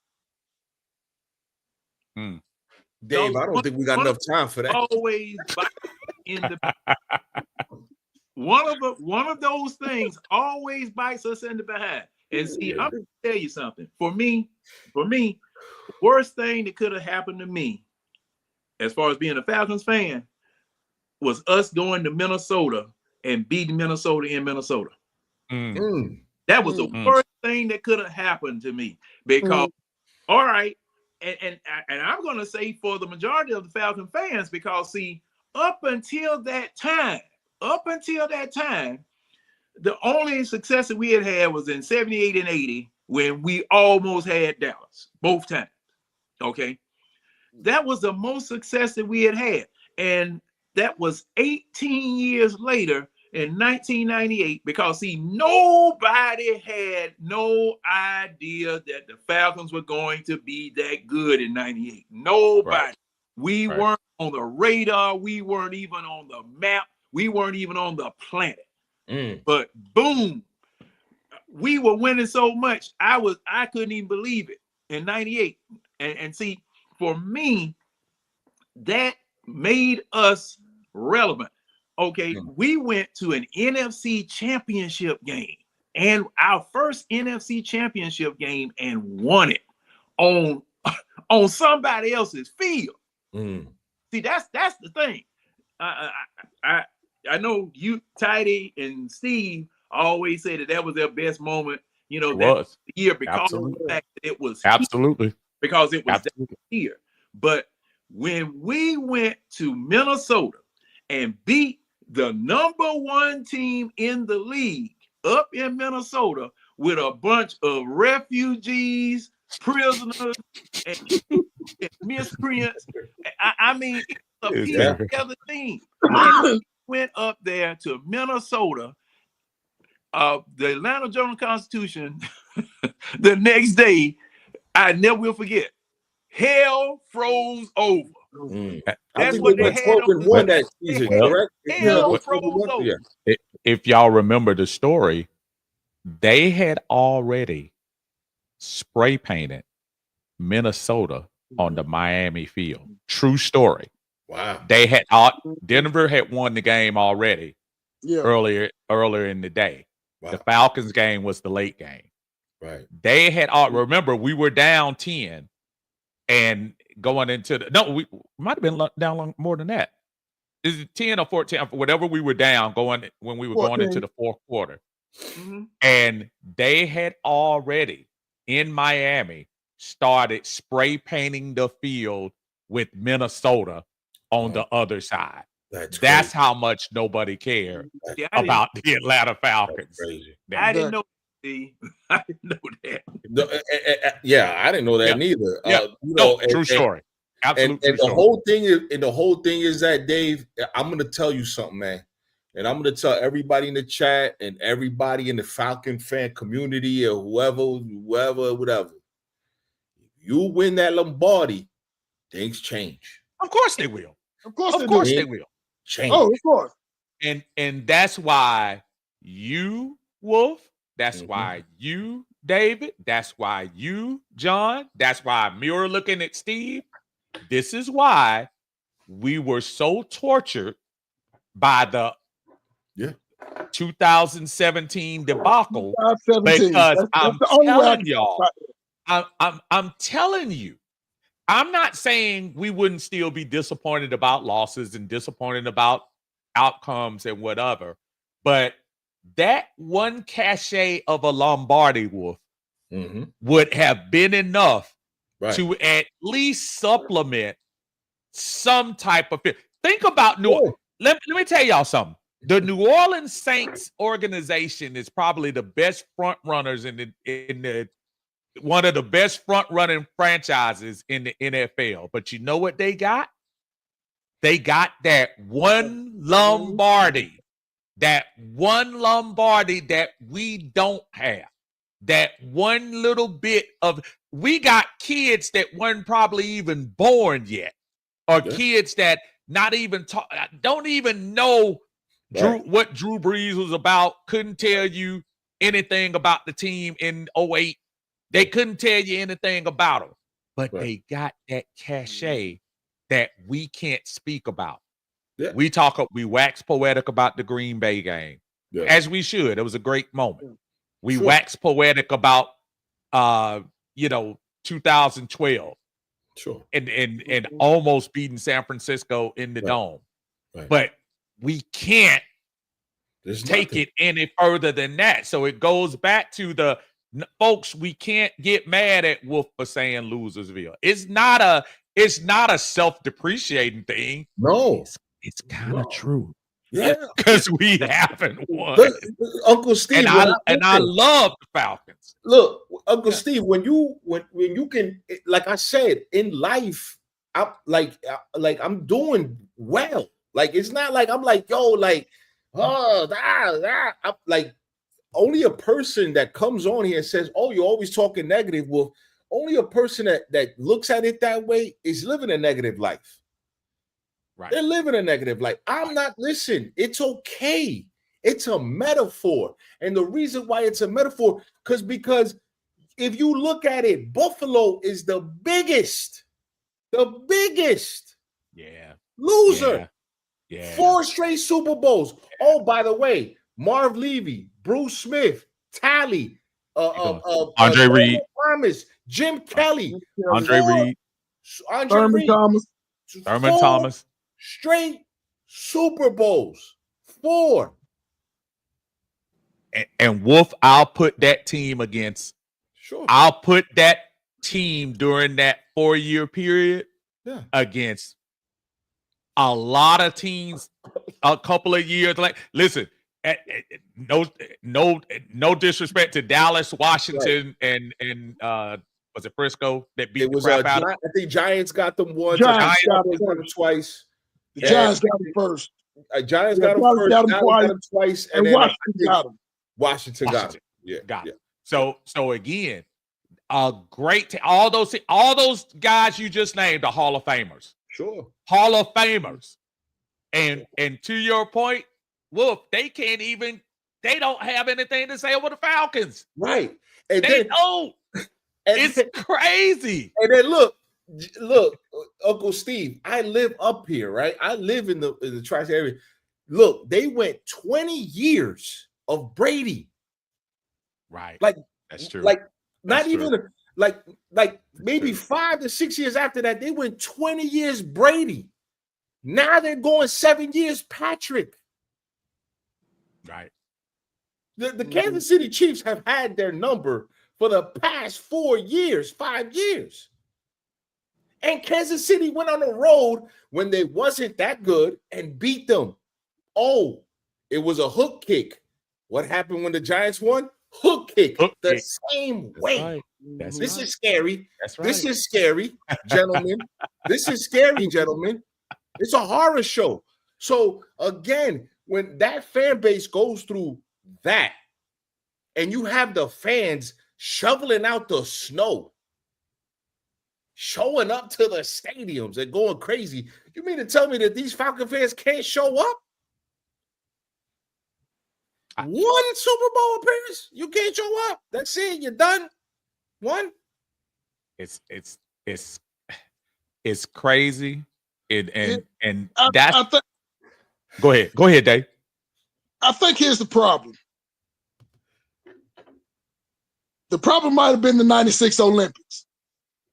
After that, we turned into a transplant city. Oh.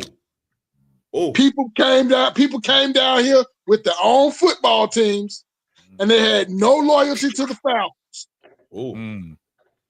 I gotta investigate that. Oh. That's real. That's real. Real talk. Go ahead, John. Well, you and Dave, you're absolutely right, because all right, your fan base comes from people who don't know anything about football, and they decide they want a team to root for. Right. Then the transplant effect. Why would a transplant want to root for a team that has no history when you came from New England, when you came from New York, when you came from San Francisco, when you came from Dallas, when you came from even when you came from Chicago, because they do have that. What Steve say that they have raised the Lombardi. Yeah.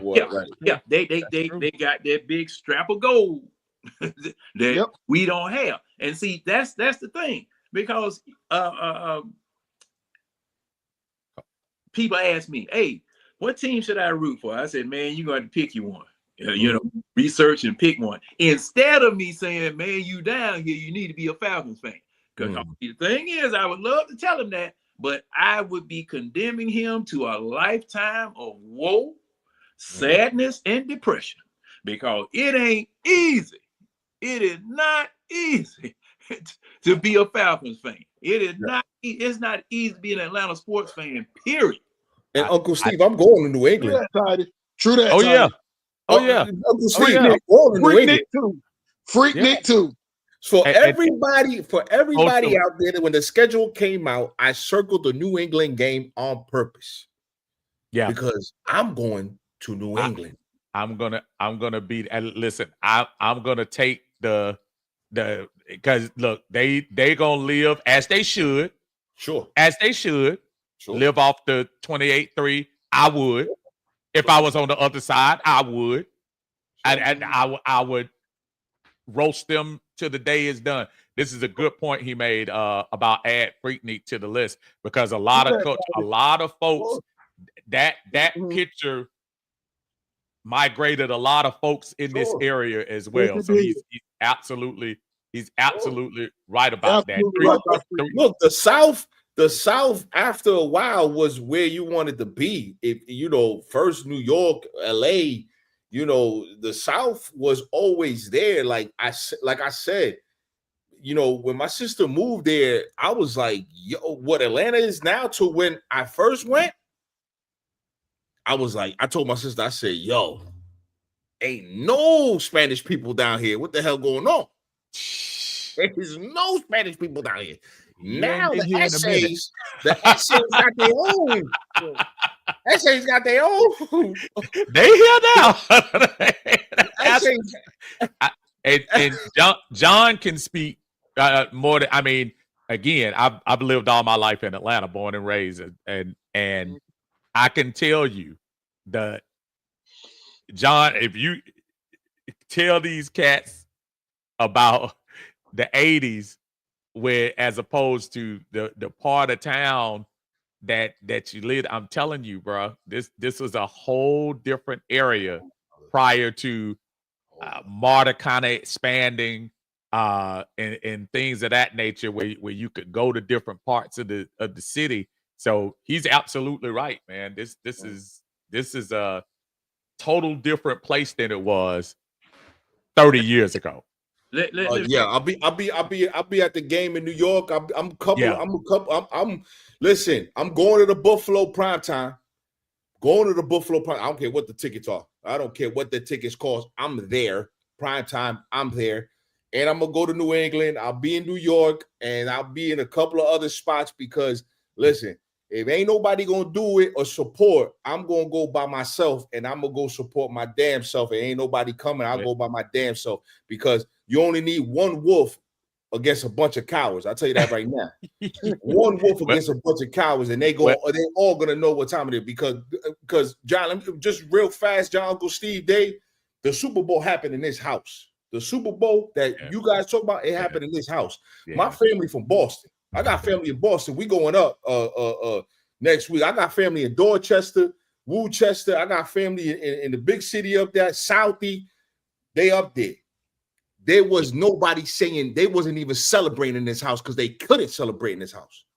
Wow. They couldn't celebrate in this house. Wow. Okay. I'm couldn't celebrate in this house. So, and I got a video. My son is 9 years old now. My son was going on 2 years old, Uncle Steve. And I could show you a video how my house was quiet as a church mouse after that Super Bowl. Oh, I believe it. You can't celebrate in front of me. You could go outside. Yeah. Yeah. I'm stand up 100. You might not like me. Anybody in the chat might not like what the Wolf is saying, and that's all good. But I'm a man at the end of the day. You're going to respect. You don't have to respect me, but you ain't going to disrespect me neither. Exactly. True that. How quiet were they leaving? Oh, they was Uncle Steve. They were quiet. When I say that was the most quiet, because they know that my wife was like, "Look, yeah," because that it was a roller coaster. That game was a roller coaster. Their emotion. And the reason you can't listen, I knew that the team was going to go somewhere else because you can't reel a game like that back in. You're not going to be able to.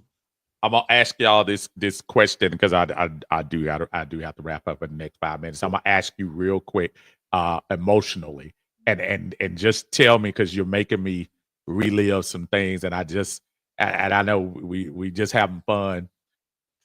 I want y'all to tell me what your emotion was, because I don't know if y'all seen the podcast with Julio Jones. I haven't had a chance to see. I've seen the clips. Mm-hmm. And Julio said, "I haven't looked back at the game." And I'm telling y'all, the last highlight, I do it every time. And I have the NFL Plus so I can see it. Sure. I watched the game right up until Robert Alford's pick 6. I can't tell you another play after that. Everybody talks about, but I just want to ask, because you said something real important when you talk about the other people. Right. Tell me your emotions. I'm going to start with you, Dave.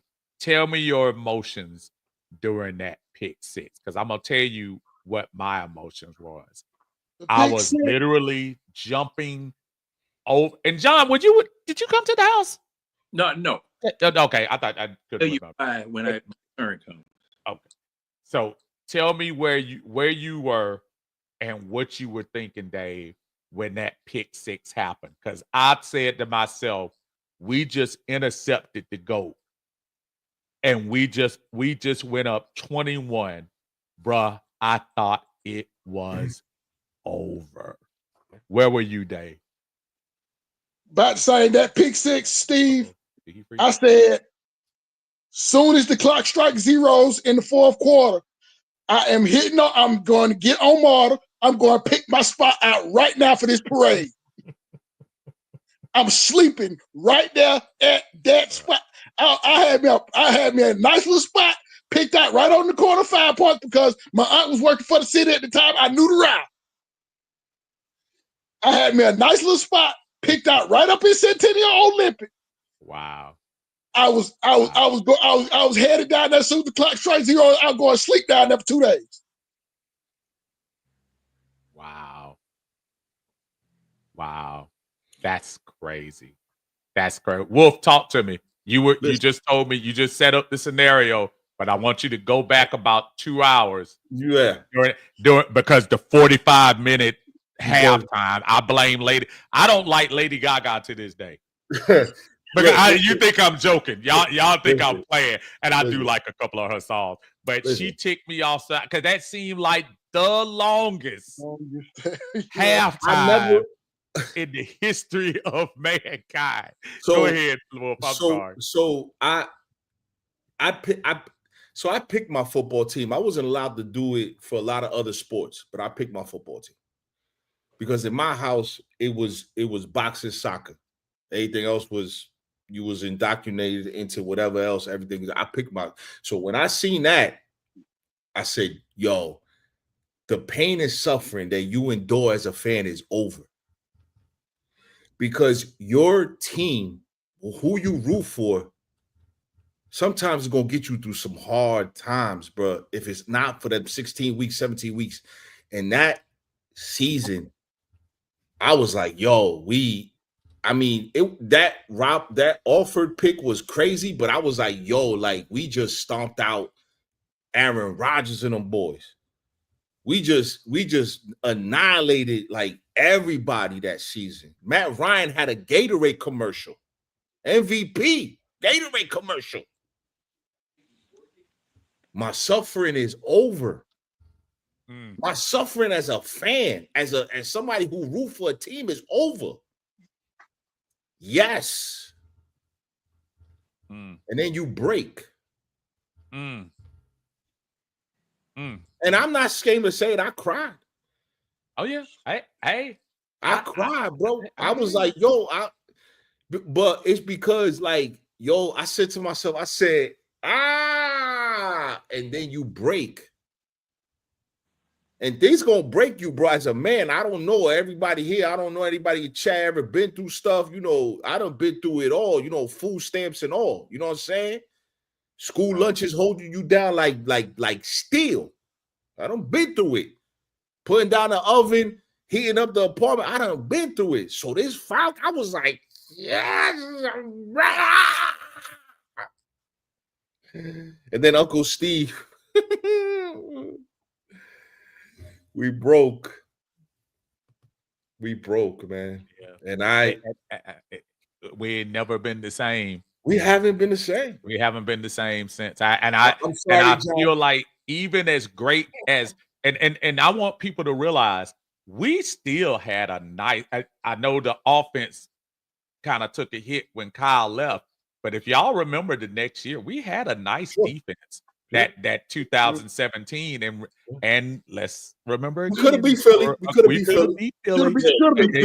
We could have beat Philly, and we really did. So and I'm looking at some of the stories. I appreciate y'all coming in. John, I'm gonna let you finish us up. Tell me, being what and at the moment, like I said, I want you to stop at the moment, not past it. What was your thoughts when you saw Robert Alford? And it was a pretty, Brady didn't even see him. That was so beautiful. But tell me what your emotions were at that time, especially as a long-term Falcon fan. Well, I'm going to have to say I was really handicapped at the time because I was supposed to go over my mom's house, and the family was supposed to gotten together and had a Super Bowl party. It would have been the very first one. But my mom, they had to rush her to the emergency room. Oh, man. And I was in the emergency room watching the game. Oh, wow. So, and, I had to, just weight it down at that particular time with concern about her, acting like I had some sense in the hospital, and trying to coach the game from the emergency room. Right. And when the interception took place, my sisters were saying, okay, that's it. Nope, it's not it. You remember what I always say about the Falcons, the difference between the Falcons and $1. You get 4 quarters out of $1. So the game is not over with. Yes, you got a 21-0 lead or whatever, but the game's not over. You still got another half. And me, Tidy, we were on the Waffle House Friday, and it became revealed to me. Now, I knew that they were celebrating down there in the locker room at halftime, which if I had been in Houston and had heard about it, I'd probably been locked up because I'd have gone downstairs and cussed every last one of them out in that locker room for sitting there celebrating, because as it was revealed to me Friday, Tidy said that they were celebrating upstairs in the suite, the Falcon brass work. And Scott Pioli had to tell them, do you know who that is on the other side over there? Right. You can't be celebrating yet. This man will get you. And see, that would have been the same thing I would have said also. And I want to jump in, but I'm gonna let you finish. If y'all remember, there could have been reason for that. If you think about what we did to the last 3 games, and really, if I start way back, we dominated every team after that Kansas City pick 2. If you go from that game to the end, we destroyed every team, including the playoffs, up until the 3rd quarter of the Super Bowl. So I hear you. We can all say what we want to say, but I think there was a thought that this thing is finally gonna happen. Go ahead, John. I'm sorry. Yeah, and well, the thing is that's why when I play, when I look at games and I see my teams play people, I want them to blow them out. Yeah. As long as you put your starting offense and starting defense on the field, that means you're trying to come back. All right, it's my time to drop you in the ocean with cement tennis shoes on. All right, you are telling me that you're not quitting, you're not conceding. Okay, if you're not going to concede, I'm not going to concede. Because see, I don't have to shake your hand at the end of the game. I don't have to be your buddy at the end of the game. Look, y'all gonna have to get over it. All right, but while y'all getting over it, don't touch my trophy. This trophy I just got from you, don't touch it. Yeah, because this is mine. I earned it, and that's the way we got to go. Yeah, and because of that, up until that point, and Steve, you said just talk up until that point, so I got to stop right there. I got to stop. Well, I appreciate it, and listen, you guys, dude, I've been on since 6 o'clock. Look, you all have been awesome. I do want to thank y'all for y'all candor. More importantly, I want to thank the chat for staying in here. Y'all are awesome for keep commenting and everything. I appreciate you. I just want to go around real quick. And especially Wolf, because Wolf, I also want to make sure I get that title of your channel, because again, I did not get that before.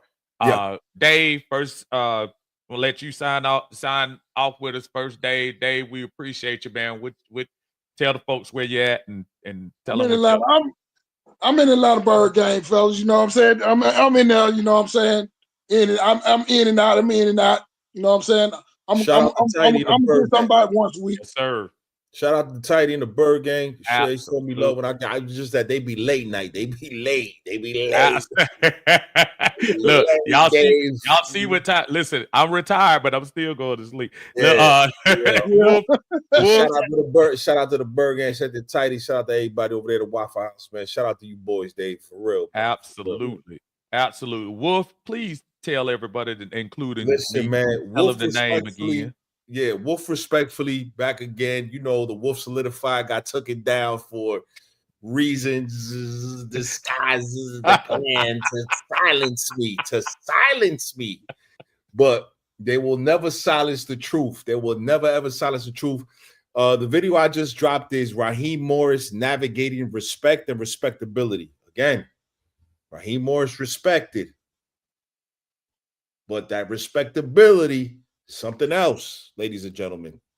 And by the way, I can't keep on bashing our coach all the time. Can't keep on bashing him.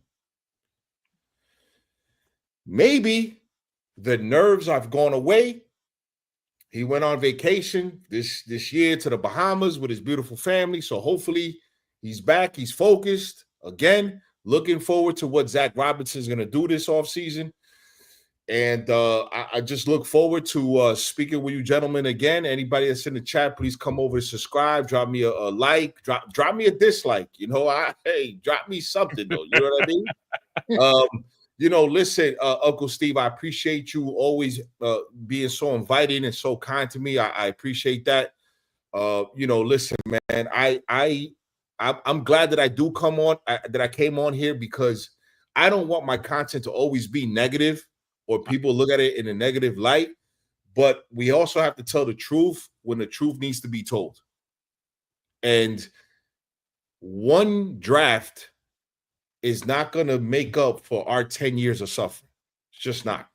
That's true. Okay? If Javon Walker hits and James Pierce hits, then ladies and gentlemen, boys and girls, children of all ages, the Road Dog was better with Mr. Ass, and Mr. Ass was better than with the Road Dog. That's it. You got Animal is better with. He can bring all his sons that he want to. They're never going to be the same as with right. So again, you can have you're never gonna have Jim the Anvil Neidhart without Bret Hart. So if one of these two guys hit, or both of them hit, you have a team. If MP9 hits, the arrow hits, you're gonna have another 7 to 10 years of enjoying watching football, and hopefully he can host a Lombardi, ladies and gentlemen. Uncle Steve, thank you. John, me and you have crossed paths before. I hope we cross paths again. Dave, hey, bro, listen, I'm with you. I'm with you, Dave. Okay, I'm 100% with you, Dave. Okay, how do we fix this? How does this get fixed? Yeah, exactly. I'm going to try to sleep on it and answer the question. One, I just subscribed, so you got a new subscriber. So I'm gonna make sure, and I'm gonna tell everybody out there, make sure y'all go to Wolf Respectfully and go ahead. Super easy to subscribe. And I'm gonna tell y'all for real, the times I've had Wolf on, I know we've had different. Now that I'm officially retired, maybe I get a chance to hook up with you a little more, and especially in New England, because I do plan on making that game. Hey, if you go, just let me know. I'll be there, Uncle Steve. I've like I said, I've tried to meet up with a couple of fans when I was in the Kansas City game. Listen, man, I love the people, man. I love to go back and forth. I sat with another content creator the whole game. He was with my family. We went out to eat. Listen, man, I am the most accessible, the most cool guy in the entire planet, man. I don't care, man. I'll give you a shirt off my back, man. Just let's tell the truth, Uncle Steve. That's all I'm saying. Let's tell the truth. Nobody cutting you off here, bro. I don't know what. I don't know. Look, and you see where I am. I love it. And listen, let me tell you something. Well, I've been friends with this other cat over here in this black chair. I've been friends with him forever, and many people try to say he is negative about the Falcons. And y'all two have so many more similarities than you think. Yeah, John. John will tell it like it is. And by the way, shout out to Lisa Shepard. She sold me the hat. I was there. You can ask her. Went to the store. Shout out to Lisa Shepard. I was down there. Listen, man. Look, man. Another great person. I read her stuff all the time. Listen, man. Please, man, come over to subscribe. I'm trying to clean up the language, Uncle Steve. I am. Listen. I want to make this clear when people say it. I always tell people, you have to do you. And as long as you respect, you have always respected me. And I have always and I watch you a lot.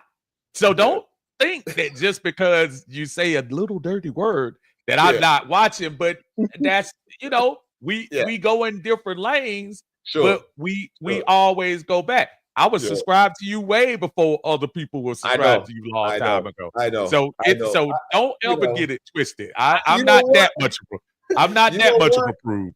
You know what? It's just that. Listen, I'm just gonna call. I'm just gonna call things out that I see as BS. I'm just gonna do that because listen, and I'm glad that Dave brought that up about the 96. I'm gonna look into that, investigate that a lot more, because that's what I do. I love to investigate stuff because that's what I do. That's by nature. That's where I'm at right now, Uncle Steve. I'm in school right now with my second career as trying to investigate forensic accounting and all of that stuff. So that's what I'm doing now. So I love investigating. When Dave said that, I didn't know that. I didn't know that the Atlanta changed from the 96 from that time and where it is now, because I didn't even know Atlanta had mountains. I just found out Atlanta had mountains.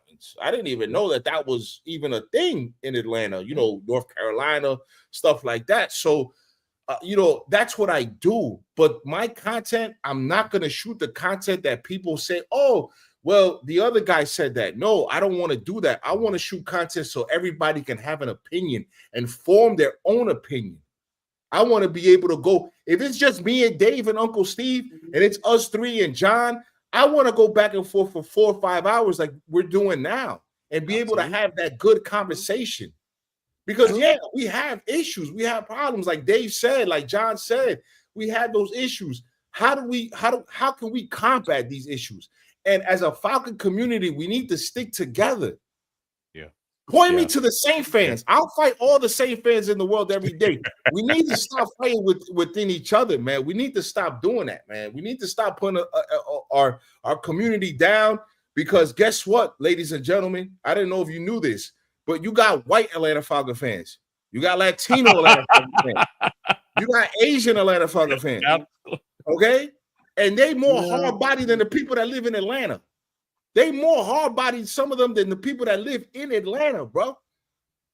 Atlanta's not a black city. It's never been a black team. Stop it, Shannon Sharp. Please. Stop it. You're supposed to be a community of people, man. So that's all I got to say, man. I'm sorry, Uncle Steve, man. I get crazy. Oh, man. As I told you before, brother, you are good. You are good. What I want to do, I want to try to get in before John go to sleep. Y'all know he's going to sleep. Listen, no, you remember, Dave? Do you remember that? I'm gonna tell you what happened, Wolf. Me and him was when we went on together, right? So I put him on the. You know how StreamYard works. So both of us on the screen. So I put him on there. That's probably the same chair. That's probably why I'm trying to hurry up and get to him. Because I put him on the screen, and I had him in the you know how you put him down in the studio. Yeah. He was knocked out. And I brought him up, and I kept messing with him. I was like, we're going to see what John says. John, what do you say about this?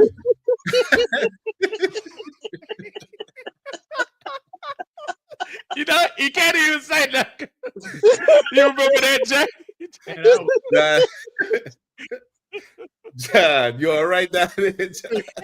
Hey, you see me leaning now. Now, Steve. Hey, that's what I'm saying. Look, Jay, Wolf, it wasn't you, Wolf. I was saying, I didn't want him to get caught. Go ahead, John, man. Let them know, man. John is at the eye test. Y'all make sure y'all support the eye test and subscribe to him. Him and Winston do a great job of having the panel on there and everything. But John, tell them about that, man, and let them know where you're at, brother. Yes, we try to do it every Wednesday night at 10 o'clock. If you're working the graveyard shift, if you're hauling garbage, if you're fixing food for folk in the Waffle House, or, just can't sleep, we found us a niche market. So that's where we reside, right there. So that, you want some late night Falcons, Hawks, or possibly Braves talk, that's where you can come. And we will wring all the juice out of the turnip. Okay. I'm usually sometimes on my iPad in the bed watching the eye test. So y'all make sure y'all check it out. Listen, I want to also give a big shout out to the Big Low that came in here and started everything with me. That's everybody's favorite, man. Y'all make sure y'all probably already supporting them anyway, but make sure if you haven't, hit a like button. As a matter of fact, before y'all leave, if y'all don't mind, go to Uncle Steve's Lounge, hit the like button, hit the subscribe button. I appreciate y'all. Y'all three fellas have made this day. I appreciate the chat. Thank y'all so much for being in here with me. Folks, everybody have a good night, fellas. I'm going to call it out for a night. Y'all be good. We're going to do it again, okay? And I'm serious, Wolf. New England, brother. I'm gonna holler at you then, because I know you tried to reach out to me that night at Kansas City. I couldn't get to you. But we gonna try our best to. Listen, man. Anybody, man. If you in the chat, just any game. If I'm there, let's go. Let's get some steaks. Let's eat some shrimp. Let's just drink. Let's do whatever, man. I don't care, man. But Dave, I'm definitely gonna sleep on that. Dave, I gotta sleep on that because I don't know how you fix it. I really don't know how you fix all this, Dave. You gotta be. I've been partnering this for years. Uncle Steve, before you go, Uncle Steve, before you go, here's what I would say to everybody in the chat, and I'm going after this. What would you give up for an Atlanta Falcons Super Bowl? I'm going. Man, go ahead, John. I saw you say something, John. Oh, I was back because you were close. Y'all fellas have a good night, chat. Y'all have a great night. Everybody be good. Appreciate y'all, fellas. Everybody be good. Have a